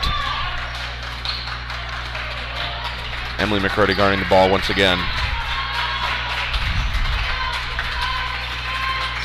Klatt will fire to Grosskreutz. She'll get a look from three and she'll take it. Need it. That's good for Kate Grosskreutz. 12-8 for the Hawks. It's a good start for the Blackhawks. You know, I think they have to feel pretty good about it, knocking some shots down. Just about 12 minutes left in this first half. Myron thinks about it from 3, but she won't take. Long skip pass to Newman. Myron will curl, and just off her fingertips from Newman, that's going to be Blackhawk basketball. You know, the one common opponent that these two teams have is Prescott, well, and also Somerset. St. Croix Falls beat Prescott by 27. We lost to Prescott by 7, and beat Somerset by 23, who we just beat the other night in a very close game. So common opponents would suggest that St. Croix Falls would be the team, but that's why we play the games, you know? In the game for the Saints, Kelsey Cooper, a freshman, number 23, and Kaylee Myron, number 1. Now, we played against Tyler Cooper. I don't know if the Coopers on the floor are sisters or cousins or whatever, but Tyler Cooper was probably the strongest guy that we saw, short of the brothers from, where were they from? Chanel's. The Chanel's, and then Hinsman's up there as well. And but Carson. We've seen some strong individuals as Maddie Jensen takes a mid-range, and that's good from just inside the free throw line. 14-8, Hawks in the lead. Hot shooting early for the Blackhawks. Myron will collect on the right wing. She'll dish it to Myron. Cooper from just inside the three-point arc, no good, but Emily McCurdy, right place, right time. She'll put it back, 14-10. That's where the length comes into play. I mean, she got around Brooke, but you know, Brooke's in a position where she can make that rebound, but she's given up probably 6-7 inches with a wingspan there, and they get a basket out of the deal. Maybe the chat can help us out if those are Myron's sisters. I think Cooper's sisters. Well, Cooper's and Myron's right now. 2 Myron's on the floor, 2 Cooper's, and earlier in the game, 2 McCurdy's. Yeah, holy smokes. In the game now, number 20, Lucy Belisle. I believe it's Belisle, another freshman. And the first sub for the Blackhawks, number 25, Maddie Monacan for Maddie Jensen. So Kelsey Cooper she's tall. Yes, 6-footer. So that's the second 6-footer we've seen in just a couple weeks that are freshmen. Right. Prescott with the other one. Hawks patient in this possession, as they have been most of this first half. About 10.5 minutes left in this first half. Brooke Klatt with the ball. She'll fire it to Anna Jort. Top of the key to right wing, Kate Grosgrade. She'll try to advance past the freshman. No good, but turnover forced by the senior Myron. Emily McCurdy will take it up. Over to Kaylee Myron. She'll dish it back out to the freshman Cooper. Set a ball screen on Belisle. Myron will take it all the way herself. It's a good take. All the way around to the right side. Myron misses the layup, but it's going to be a foul on Olivia. Her first, team's third, and Anna Jordan inbound for the Hawks. Yeah, their length is impressive. Very impressive. I mean, even this Belisle that's a freshman, like, she's all arms. Emily McCurdy might be able to guard anybody in any high school gym this year. Yep, and I think that's probably true based on the beating the Bella Lenz-led Prescott Cardinals pretty handily. I mean, she was, up to this point, the toughest girl that we've seen to guard. St. Croix Falls with 2 freshmen in the game right now. One of them tries to dish to Myron. No good. We got Belisle and Cooper, 23 and 20. Inbounding the ball, Emily McCurdy. 14-10, Hawks in the lead. 9:40 left in this first half. Kaylee Myron will dish to McCurdy in the corner. Olivia Myron working hard in the post. And Kaylee Myron will drive baseline and get a blocking call on, I believe, Marnie Romehild.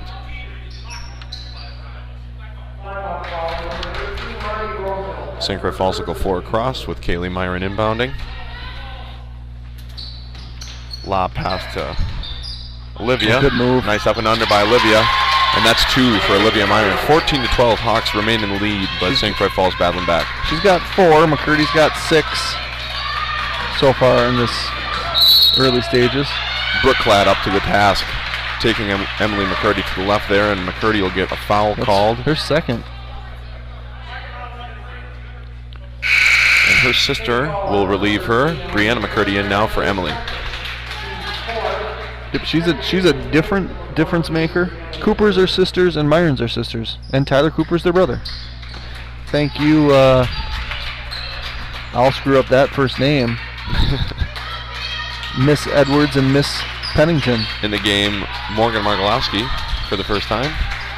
Kate Grosskreutz looks like she's subbing back in quickly here. Brooklight working hard on the right wing. Nice pass to Anna George. Good finish by Anna. Really nice give and a really nice finish. 16-12, Hawks in the lead, giving St. Croix Falls at 9-1, number 8 in the state, all they can handle. And Anna's, that's her first basket. She's our leading scorer. Big head advantage right there for Cooper. Guarded by Monica. It's a tall task for Maddie, but she'll give it everything she's got. Kaylee Myron from just past the free throw line, good. I'm not sure the field goal percentages for each team, but each team making a lot of shots they take. 16-14, Hawks in the lead. 8:20 and counting in this first half. She's riding her too, yep. Brooke Platt working once again hard, and she'll draw the foul once again. Anna McCurdy. That's the 5th team foul by St. Croix Falls. Timeout. Blackhawks. 30. So the Blackhawks are going to take their free 30th, first time out of the game. An opportunity for me to tell you about Bridge Investment Group. Bridging the gap between your now and someday, we are Bridge Investment Group, a multi-generational independent firm of financial professionals devoted to empowering you to make informed financial decisions. Whether you are already retired, nearing retirement, own a business, or just getting started with your career, we are here to serve you on your financial journey. We're dedicated to helping you feel financially confident because you deserve to enjoy your wealth today, tomorrow, and through retirement. Visit us at www.bridgewhatmatters.com to see what we can do for you. Investment advisor, representative, and registered representative of and securities investment advisory services offered through Voya Financial Advisors Incorporated, member SIPC. Bridge Investment Group is not a subsidiary of nor controlled by Voya Financial Advisors.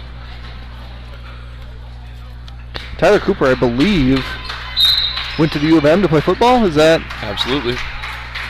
Subs in for the Saints.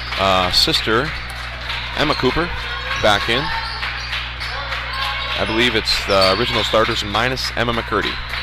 So Newman back in as well. I mean, based on Tyler Cooper's strength, I don't know if he rows the boat as much as he just picks it up and carries it. Sure. Marnie Romeheld commanding the troops at the top of the key. Calling for some help, and Maddie Monica will come. Tough defense once again on this possession by the Saints. Hawks up too early, making the Saints a little nervous here. Maddie Monica will shoot the 3, and that's off front iron, but it'll go to Kate Grosskreutz.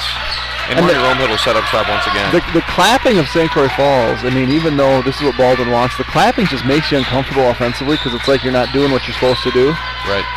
So I wonder if that's almost like we're going to do that and make them uncomfortable. Important now, the Baldwin Woodville draws another foul.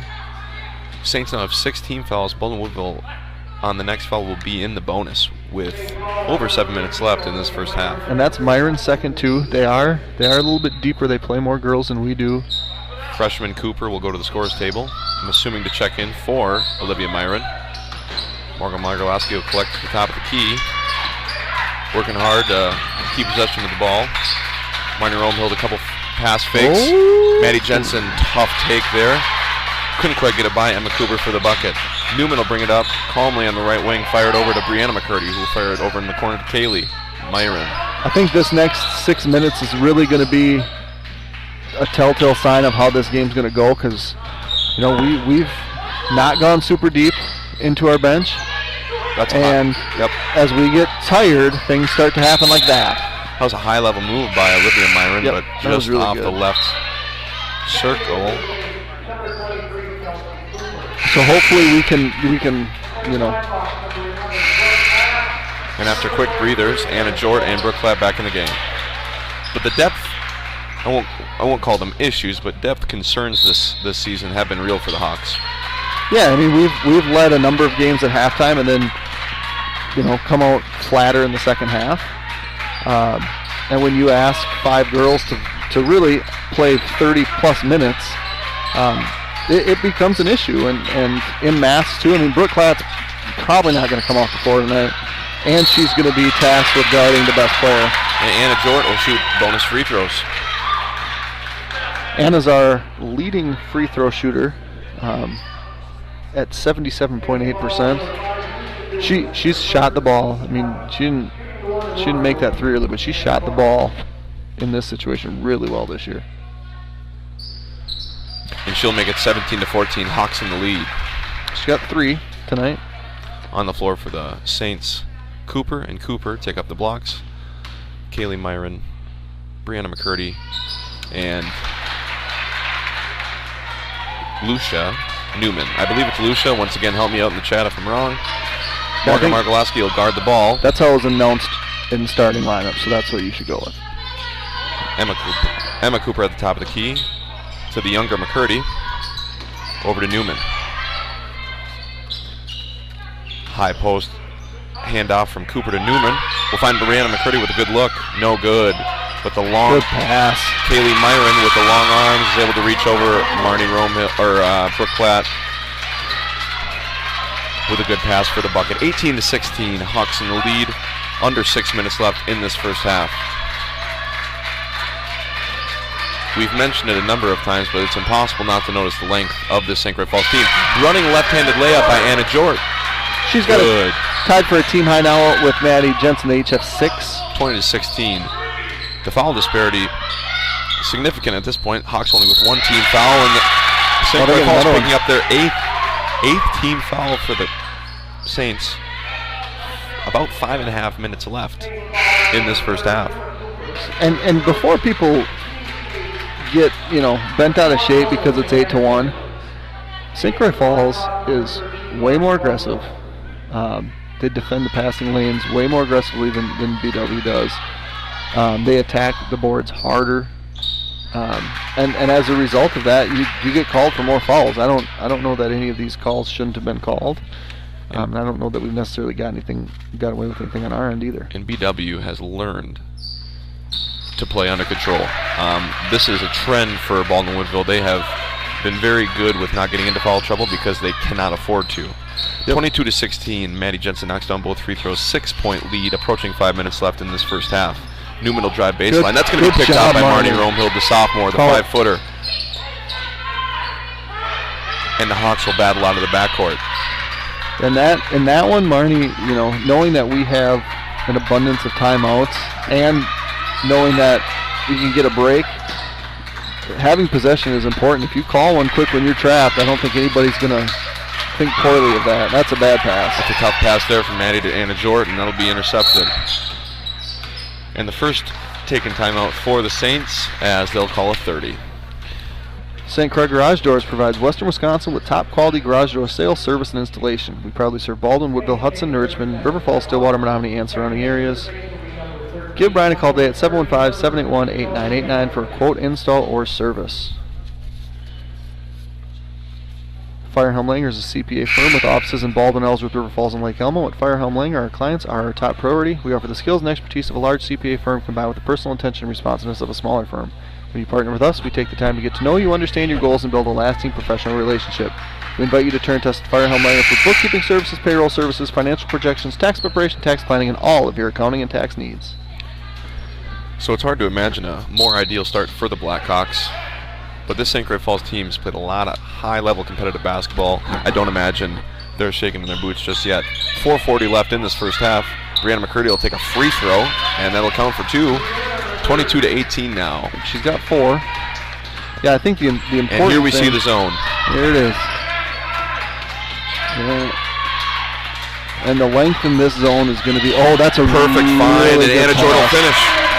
Jensen to Jort for 2, 24-18. Mentioned that Anna hadn't scored for quite a while. She's now got 8. And that's what's going to be available in this zone is if you can swing the ball and then look across the court. Kate Grosskreutz with a steal, but that is almost chased down, and the ball gets away from Kate, collected by Newman. Extended 1-3-1 from the Saints in that last possession. McCurdy thinks about it, not going to take it. to Kaylee Myron. Thinking about getting it in to her sister, not quite. Brianna McCurdy wide open from the right key, no good. Marnie Romehill to advance for the Hawks.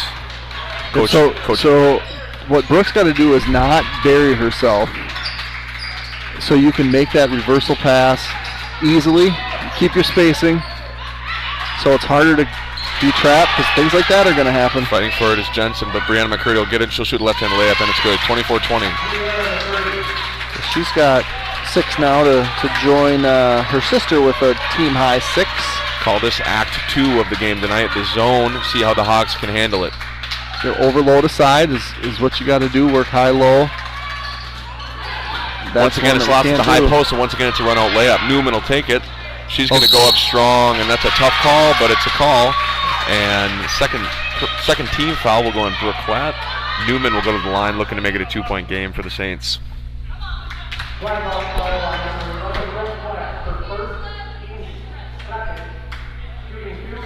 So out of those 3 possessions, 1 resulting in a basket, 2 with high post turnovers, what are the things you got to change there?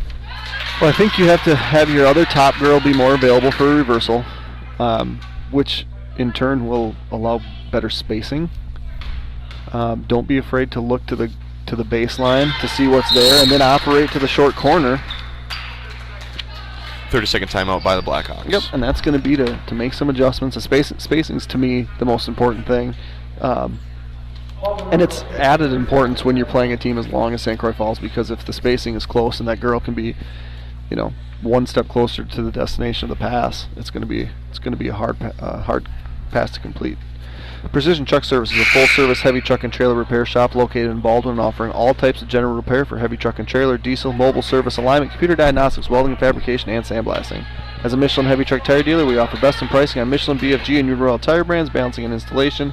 Give us a call at 715-760-0768 or stop in. We are located conveniently on the north side of Baldwin under the water tower. So no more pressure by the Saints, but they will set up in that 1-3-1. And this is where length can be extremely deadly. Yep, so Brooke, don't bury yourself. And then when we dribble at people, that's when it's really, they're guarding 3 with 2. The corner's open. Make that girl in the baseline run baseline to baseline, so we got to attack the corner and the short corner. Skip past Romehill. Back to Romehill is blocked, and Jordan will fight for it underneath. The ball's getting taken away at every turn. But that's where you see length. I mean, a block shot, a deflected pass, a deflected shot. Kaylee Myron coast to coast. She'll dish to Brianna McCurdy. McCurdy to Myron. Myron and Jort fighting for it. Held ball goes to the Saints. The Blackhawk boys wrestling team beat Spring Valley 51-24. They won all 3 of their wrestling matches tonight. 24-22, Hawks in the lead. 2:23 left in this first half. Olivia Myron will collect. Brianna McCurdy will take Romehill off the dribble. Nothing there to her sister Emily with 2 fouls. Also with 2 fouls, Olivia Myron, and she'll get the inbounds pass. Not inbounds pass, but good pass from Newman. Entry pass. She now joins the McCurdy's with a team high 6 on the night. And it's a tie game, 24-24 with 2 minutes left. See, Maddie's presence as high as it is really allows Myron to guard that higher. Newman with the steal. Brianna McCurdy, the sophomore, with the layup. And the Saints have taken the lead. 1 minute 45 and counting in this first half. Yep, this 1-3-1 is, as you said, Act 2. All St. Croix Falls. All St. Croix Falls. Good double bounce pass there by Brooke Klatt, but an errant pass by Marnie Romehill to go out of bounds was headed for Kate Grosskreutz. How the Blackhawks handle this adversity will be a big deal in the final 1 minute and 30 seconds if they can retake the lead or at least tie it before the half. Well, it's just about weathering this storm. Brianna McCurdy with a runner from the from the elbow rather, and Myron will fight, collect the offensive rebound, and go to the line for 2. Okay, you got to weather the storm. So Olivia Myron, the senior, 1,000-point scorer, will shoot 2 free throws with 1:22 left. First one's off the left iron.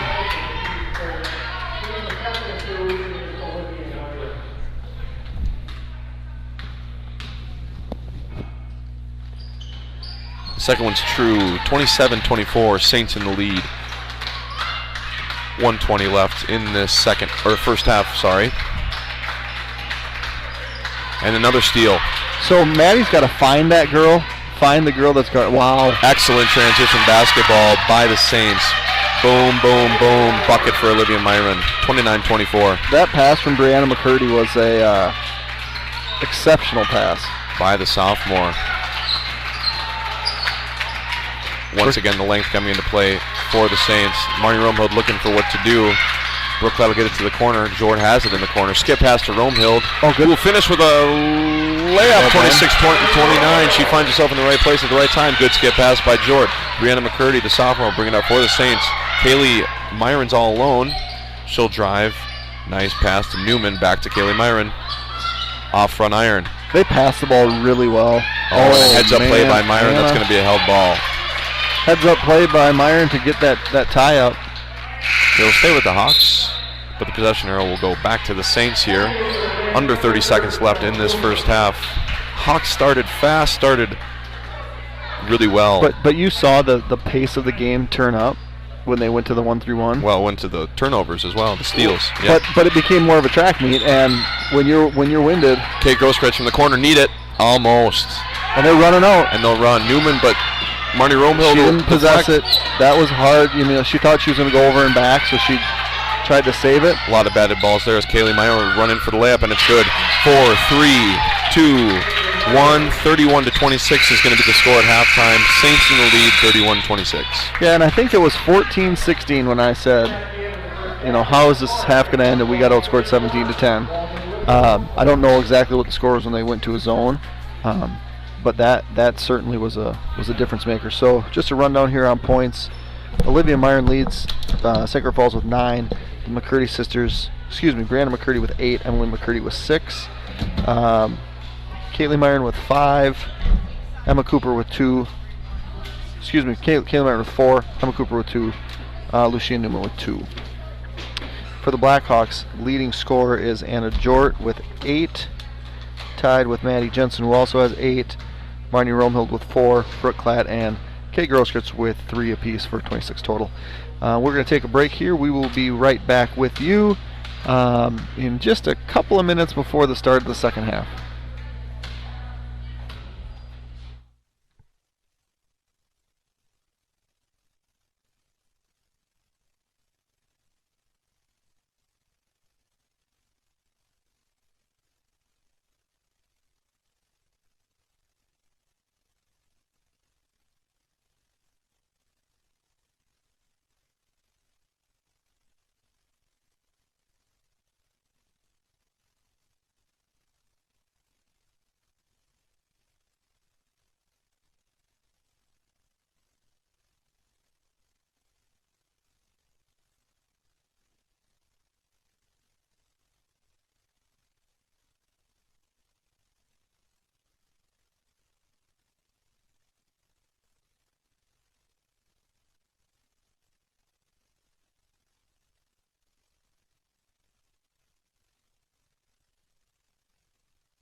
Welcome back. Oh, jeez, Zach.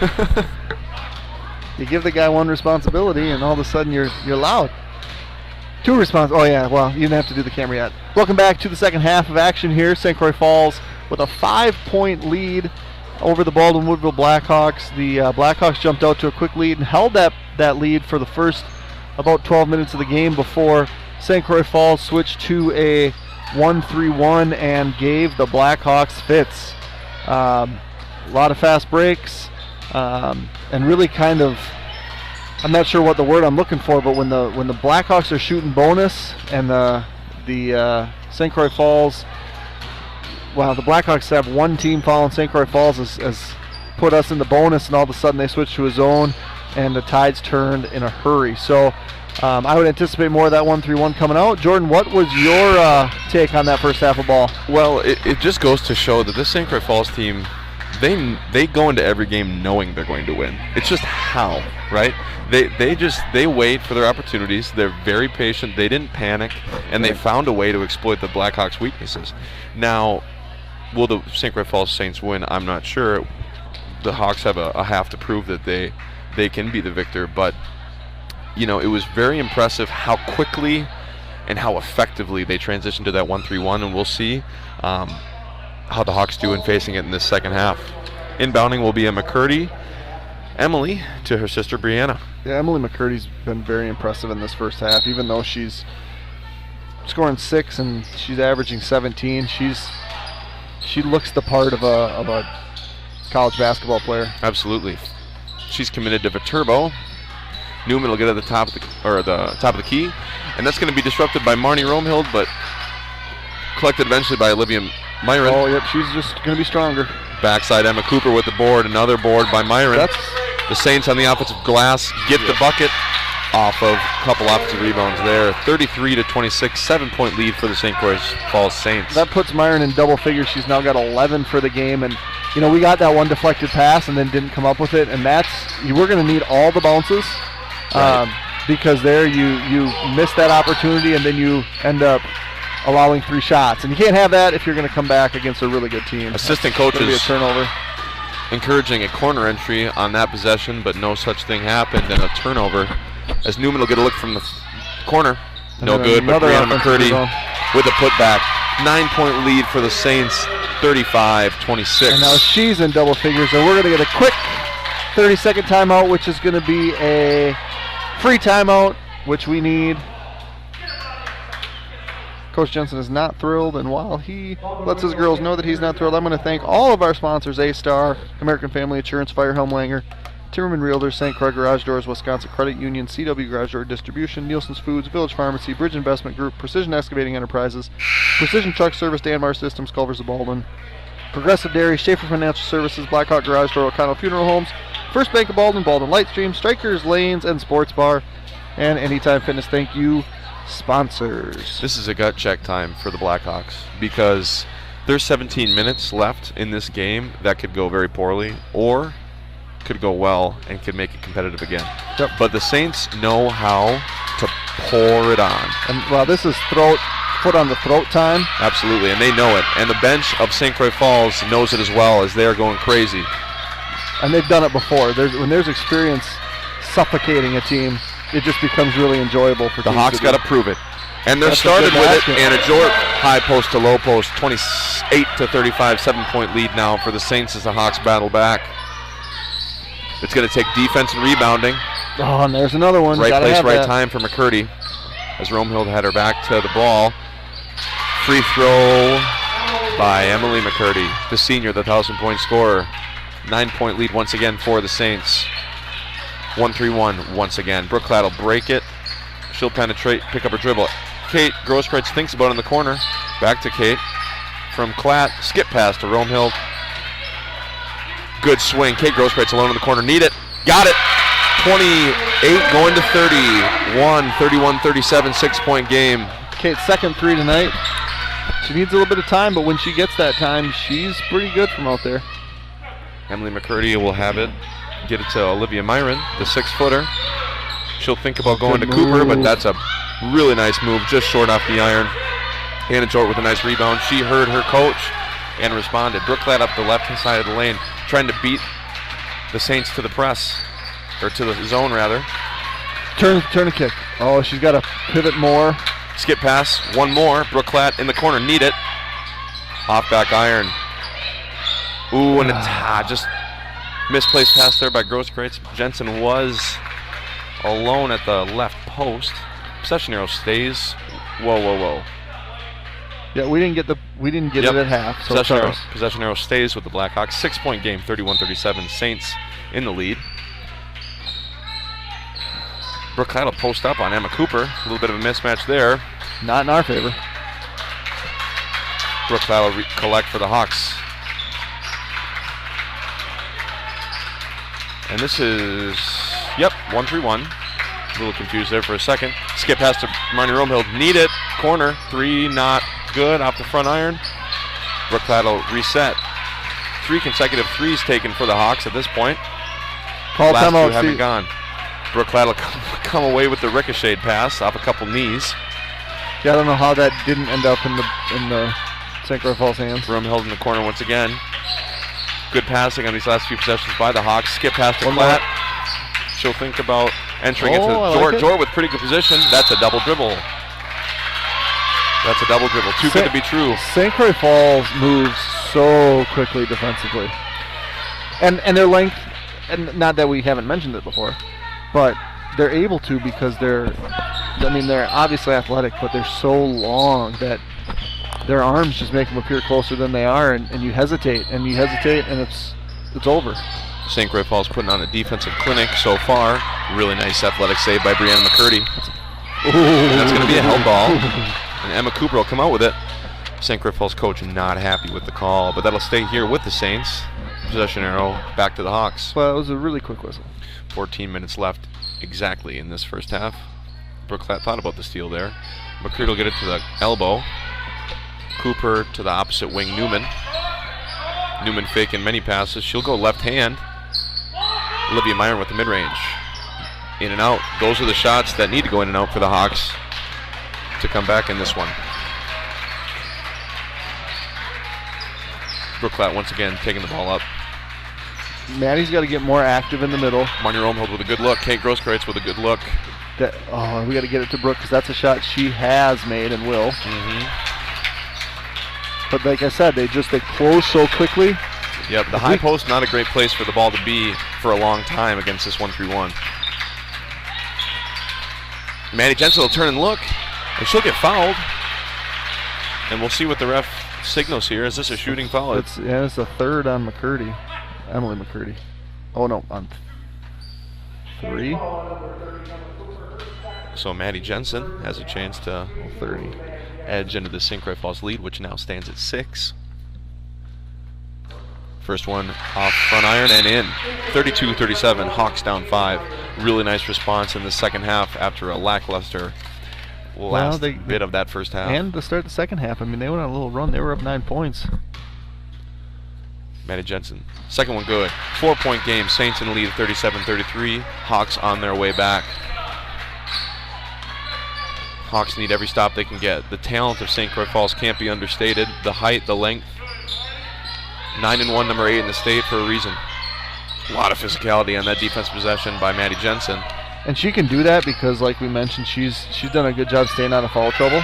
And if you pick one up, that's not a big deal. But if you have 3 in the first half, you can't play like that. Quick post move by McCurdy, and that's a move that you'll see from a college-level basketball player. So that's her 9th and 10th point of the night. She knew she had the mismatch on the post and went to work. Kaylee Myron back in the game. Really tough defense there by the Saints. It's Kaylee Myron and the original starters. Myron in for Newman. Grosskreutz thought about it, and that's an errant pass to Myron, and she's going to run. And she's going to get it to her sister, Olivia Myron. She's going to do a bounce pass, nice backside bounce pass to Brianna McCurdy for 2. And the lead back to 8, or up to 8 for the Saints. Brianna McCurdy's got 12. Myron's got 11, and Emily McCurdy has 10 to lead the St. Croix Falls Saints, all of which are averaging double figures and doing it again tonight. Last couple possessions for the Hawks, real sloppy. Yep, and Kate's crouched down. these are their 5 starters. This is 6 minutes. Now you're bringing fresh legs in for the other team. Well, you're tired. Newman in for Cooper. Things don't typically get better when that happens. The Hawks have played these 5 for nearly the entire game. Yep. And having most of your timeouts and your fulls, this might not be a crazy time to just say, hey, Back from the wing, off back iron. let's get a full timeout and try to just give the girls a break. Romehill battles for it, shoots the layup, no good. Myron will go coast to coast. Oh, They're going to call that offensive. But we'll take it. And we try to be objective as possible here at Blackhawk TV, and that we would agree with the St. Croix Falls fans here. Yeah, That's a tough call to go against the offense. But Brooke did a good job in selling it by falling over, acting like she took it square. Right. Heads up And play. Nobody enjoys taking a charge. I mean, there are some people that do. I didn't. So I'm gonna try to steal it from you when you're attacking the hoop, but I dang sure ain't gonna stand in front of you. Kaylee Myron, another very impressive defender for the Saints. 41-33, 11 and a half minutes left in this second half. Myron using Do you think she all plays 4 soccer? limbs. She's got to be a soccer player. The Ross Romehill defensive strategy. Ross with more kickballs last year than I've ever seen. Remaining in the zone are the Saints, and that's a skip pass that'll be intercepted. And that's, you said it earlier, fake a pass to make a pass. That ain't working. Like it's not working to not fake a pass. Morgan Margolowski, another really impressive move. You can tell Olivia Myron's worked on those low post moves. Physical play that'll go to the Blackhawks. At the scores She's gonna get table, called for her 3rd foul. Monacan and Margolowski. They'll be checking in here. Maddie Jensen will get a break, and so will junior point guard Brooke Klatt. 11:08 left. So if I'm running the show, which I'm not, I take Brooke out for this one possession, and she doesn't stay out long, and I call a long timeout, and then get her back in the game. Kaylee Myron will go coast to coast off the turnover. This is what's going to happen. You take her and Double-digit lead. yeah, Turnover. take a full timeout and get her an actual break. Brooke Klatt, after She didn't even sit down. She didn't even get a chance to sit down. mere seconds, is back in the game. 10-point lead, 43-33 for the Saints. Emma Cooper with a nice positioning in the post, and she'll go up and in. 12-point lead, 45-33. This one getting out of hand. We mentioned earlier, St. Croix Falls with the opportunity to step in the throat. This is what it looks like, and it's not going to be helped by plays like that, and Coach Jensen will take a full timeout. At one point, for those just joining us or not aware of the first half, the Hawks were up by as much as 6 or 8 in the first half before St. Croix Falls went to a 1-3-1 zone. Since then, it's been all Saints. Yep. Since 1880, Village Pharmacy has been locally owned and providing your healthcare needs. Looking for ways to save money on your prescriptions? Talk to one of our pharmacists. We can help. We also offer flu and shingle shots, nutritional supplements, diabetes supplies, medical equipment, and lift chairs. We are staffed with people you know who live in your community and enjoy seeing you face-to-face or helping you over the phone. All major insurances are accepted. Home delivery, curbside, and mailing options are available. We are proud to serve the Baldwin, Woodville, St. Croix Central, Glenwood City, and Ellsworth communities. We are Village Pharmacy, and we are here for you. The philosophy of Wisconsin Credit Union is people helping people, a priority that empowers Wisconsin members and employees to become involved in a variety of worthwhile causes, including Children's Miracle Network campaigns, community food drives, and more. Kindness counts. Pass along your own random act of kindness today. Even though we don't know what life has in store for our homes or cars, we can still prepare. Introducing the damage doesn't have to be too damaging policy from American Family Insurance. Insure carefully, dream fearlessly. For details, contact Agent Justin Agar. Call 715-684-2919 or stop by 775 Main Street in Baldwin today. 12-point lead, 10:30 left in this game. Saints taking control in the second half. Newman will go baseline. She'll get it to the left wing. So Newman's McCurdy got to McCurdy, out of bounds. Newman's over got Cooper's 2 points, but she's on the top of this 1-3-1 zone, which is absolutely giving us fits. And yep. It's players like that that make good teams great, and great teams unbeatable. I'll be honest, she to me is the MVP of the game for the Saints so far because of how she's played at the top of the 1-3-1. Yeah, she's the she reason changed the game. She's the reason for the double-digit turnovers the Hawks have. 12-point game, just about 10 minutes left in this game. Brookclad will take it for the Hawks. Newman once again, extremely hard to get the ball by, and there it is. That'll be a kick, but Newman making life very difficult for the Blackhawk guards. Coach McFall is saying, hey, fake a pass, girls. Anybody who undervalues fundamentals, this is where they come into play. Are you practicing faking a pass to make a pass when you're in the youth ranks? Romehild with all she can handle does find Brooke Clapp. Long arms of Kaylee Myron making it difficult. What intensity by the Saints. Top 10 team in the state for a reason. Yeah, it's fun. They're fun to watch. They're extremely fun to watch. The best team I've seen thus far. Tough layup attempt there by Manny Jensen. They're going to run. Newman's going to go. And look at Myron. She doesn't see numbers. That's a no look to McCurdy. She ran the floor really well. Emily McCurdy. Newman with the no look. 14-point lead. 9:30 left. 9:20 left. Brookclad picks up a dribble. She'll find Romehild. Brookclad, very fatigued, played a ton of hard ball. And that's, the spacing's close. You get tired, it's harder to make a long pass. And Cooper it's gets easy a to hand guard. on it. Easy to guard and results in a turnover. Right.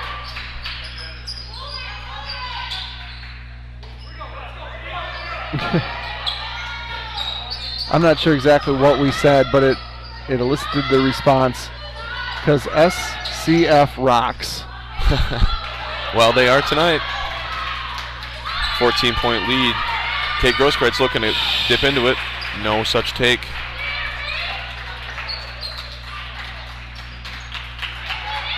.8:25 left in this game. St. Croix Falls up double digits. Hawks having scored in a while. Foul called on the Saints. Brianna McCurdy. Olivia Myron, the starter, back in the game for Newman. Well-earned rest for Newman. Anna Jord back in the game for the Hawks. It's go big or go home time for the Hawks.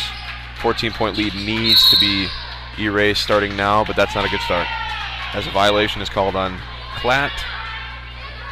Emily McCurdy will inbound it to her sister. If you were to point out one main reason that the 1-3-1's been so effective for the Saints, what would you say? Maybe a couple things. Well, their length and their ability to cover the floor. They're doing it so aggressively that it's really not giving us an opportunity to do anything that we want. But it's hard to just point out one thing because they all five are doing their jobs so well and they're so active. And that'll go right from Romehild to Emily McCurdy. And she'll slow things down. 7.5 minutes to play in this game. Kaylee Myron, another very impressive player for the Saints. So the younger Myron has only shown up in 3 games according to the Wiz Sports stats. She's a difference maker. Absolutely. Physically strong, physically long, very quick. Yeah, they're going to be good next year, even with losing these seniors. 3 by Klatt, in and out. I mentioned earlier this Saints team looks like they have some unfinished business after the sectional final exit to Arcadia in Baldwin Woodville's West Gym last late winter. Do you have the regional stuff in front of you? Not for girls, no. Well, it's the same. Yes, I do.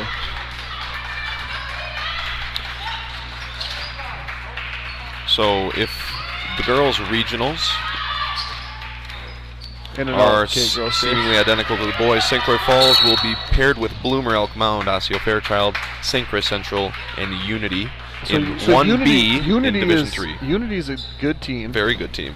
I don't anticipate St. Croix Falls having a lot of getting a lot of resistance from Unity. Right. I mean, Unity did good. Reagan Sorensen, one of the better players in the state, but yeah. And then what is that? That's D3. That's D3 1B region. They will play. Well, I'm not sure because they have to reseed the regionals. But will it be A versus B? No, they're going to reseed them 1 through 4. So the 1A will be Barron, Cameron, Cumberland, Northwestern, Spooner. So the Heart of the North teams that are good. So they'll ultimately have to beat the best teams out of there. To be honest, yeah. I don't know who C and D. I have it at my desk in my office, but to be honest, I would love to watch the Northwestern St. Croix Falls game. Like, this is a team that, I'm a Baldwin Woodville through and through fan, but I appreciate the sport of basketball above all, and this is fun to watch. They're good. I thought this would be the time that you make your plug for the Western Wisconsin Sports Podcast. Is this time or not? Is it not time? Well, the Western Wisconsin Sports Podcast, which I screwed up the title there. Me and Jeremy, who I'm on the call with, we interview some area coaches. We think that the western part of the state, when it comes to Wisconsin sports, isn't covered nearly as thoroughly as maybe the metro southeast. So we talked to some high-level coaches from Prescott, St. Croix Central, Hardin North schools, all over. And we've got some awesome intel thus far. And so if you're interested in any of that, please tune in. Episodes 1 through 5 are on the Blackhawk TV channel. We interviewed Hall of Fame player and will probably be Hall of Fame coach Nick Johnson from Prescott, state champion coach, multi-time conference champion. Zach Campbell of the River Falls Wildcats, coach for the Big Rivers favorites this year alongside Hudson. 3 scholarship players in that team. So if you're interested in any of that, please tune in. Episodes 1 through 5, like I said, once again on Blackhawk TV, just trying to give the western Wisconsin part of the state a little bit of a highlight. And then what we're going to do here at some point tomorrow is record episode 6, which is not going to have a coach, but is instead going to just focus on the playoffs. And I have girls stuff written down, so we'll be able to do both boys and girls. Probably be about a 40-minute deal. That should be up by 5 o'clock tomorrow or so. So if you like what you hear on Blackhawk TV, you can certainly subscribe. We're always looking for more subscribers. The more we get, the more freedom we kind of have to do things on YouTube, and 1,000's that magic number. And we're not quite there yet, so we're looking for subscribers. So if you can hit that subscribe button, we'd appreciate that. Like the video if you're enjoying it. We enjoy doing this, and we hope that you enjoy listening to us.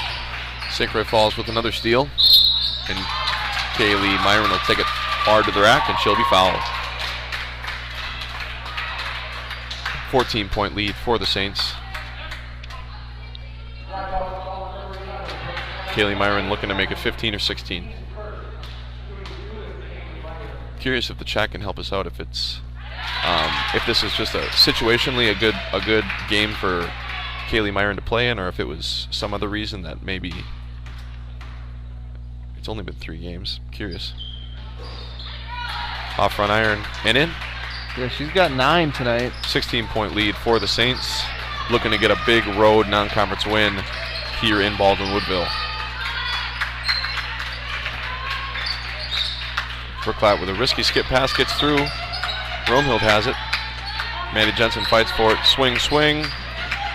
And Kate Grosskretz will run into Emily McCurdy, who'll take the ball. Emily McCurdy's running the floor. She'll slow it down.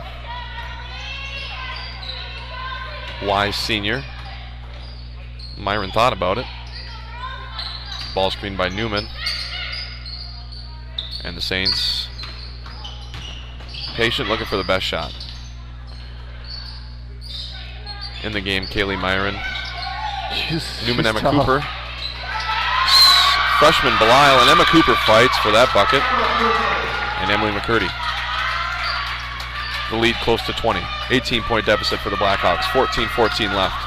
Or 4-14 left, rather. Skip pass, once again deflected, once again taken away. Kaylee Myron running the floor.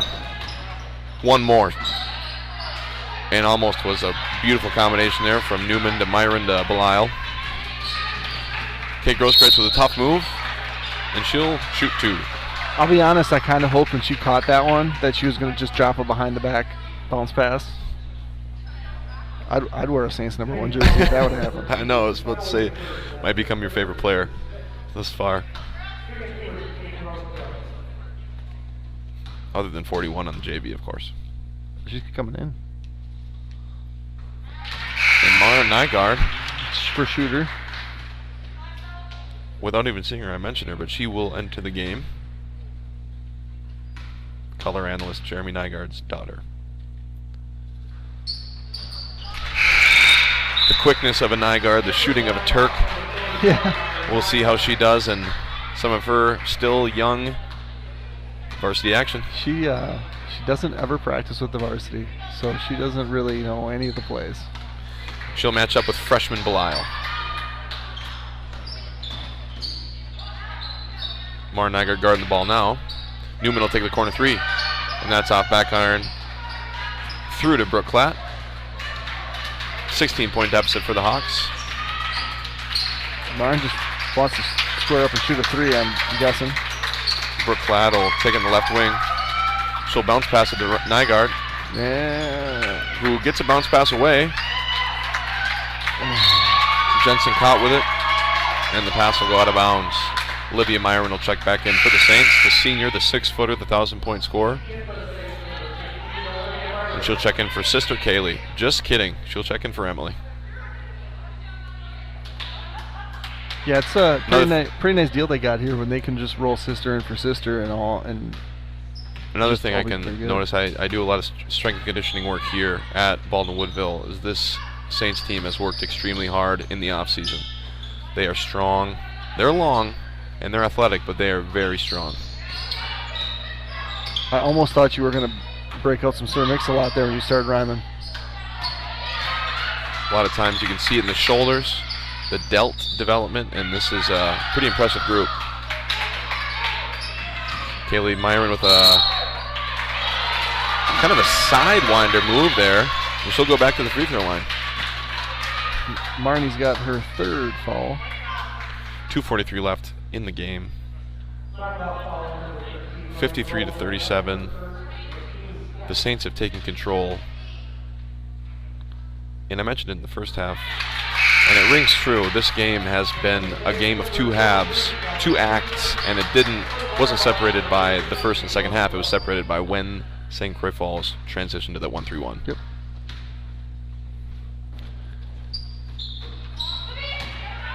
And that deep rebound will go to Olivia Myron. And a lot of contact, but that's going to be intercepted by the Hawks. And about 2.5 minutes left in this game. Hawks looking to chip into that lead, and that's going to be an errant pass. Brooke Klatt's going to save it and get called for over and back.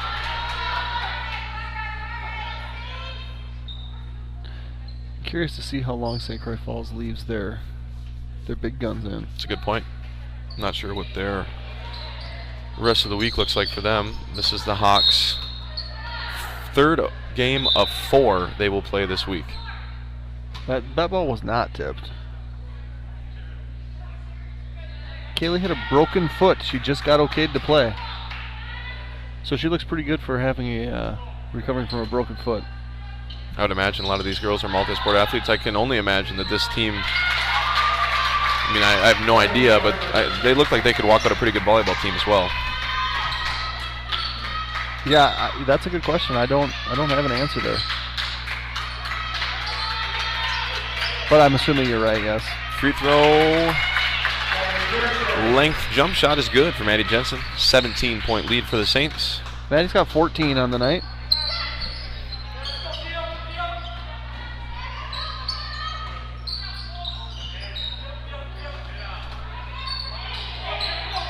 You know, I should mention too, you know, before the game we talked about St. Croix Falls having broke 70 their last 3 games, had a number of games in the 60s.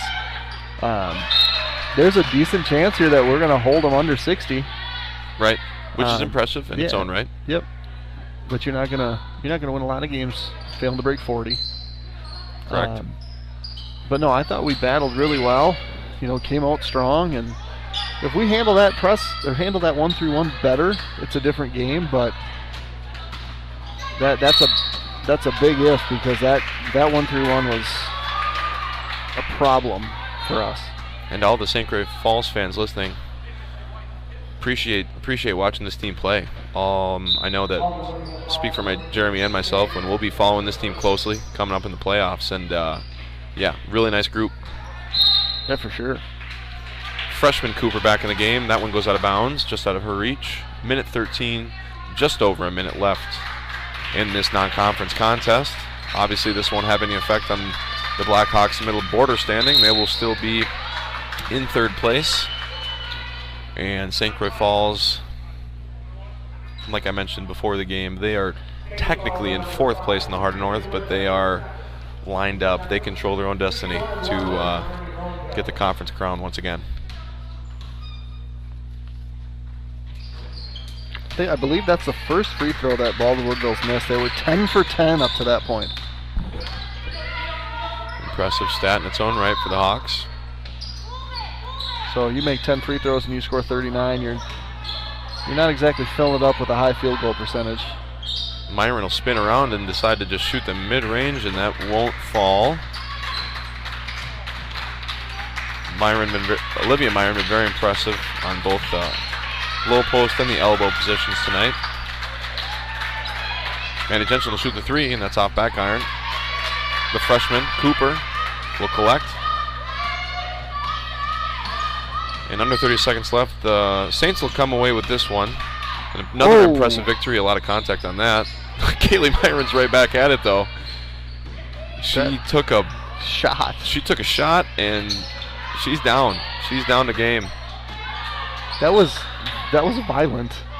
5 seconds left, and Kaylee will collect, and that's the ball game. 56-39. The St. Croix Falls Saints go on the road to Baldwin, Wisconsin, and knock off the Baldwin Woodville Blackhawks 56-39. So quick scoring updates first for the Blackhawks. 14 for Maddie Jensen, 10 for Anna Jort, 6 for Kate Grosgrades, 4 for Monty Romhild, 3 for Brooke Klatt for a total of 39. For St. Croix Falls, we had, looks like 15 for Olivia Myron, 12 for Brianna McCurdy, 12 for Emily McCurdy, 9 for Kaylee Myron, 6 for Emma Cooper, and 2 for Lashia Newman, and that should equal 56. So thank you for joining us tonight. That was a fun game. St. Croix Falls is a very, very good team. Came out victorious tonight. Blackhawk girls are back in action on Saturday night. They will host St. Croix Central, whom they beat earlier this season. We will be back live tomorrow for the boys game. The boys welcome St. Croix Central to the high school. JV at 5:45, varsity to follow. So we'll be with you the next 2 nights, and I believe there are home events next week: Monday, Tuesday, Thursday, Friday, and Saturday. I don't know if it's a doubleheader next Saturday. Nope, doubleheader in 2 weeks. Sectional wrestling, I believe, is next week, or regional wrestling or something. So we'll be here quite often. If you enjoyed us, subscribe. Thanks again for joining us. Have a wonderful Thursday night, and we will see you when we're back on air. Otherwise, thanks again, and we'll sign off now. I'm Jeremy Nygaard, Jordan Lehman, Zach Ambrose. This is Blackhawk TV. Thanks for joining us tonight, and off we go.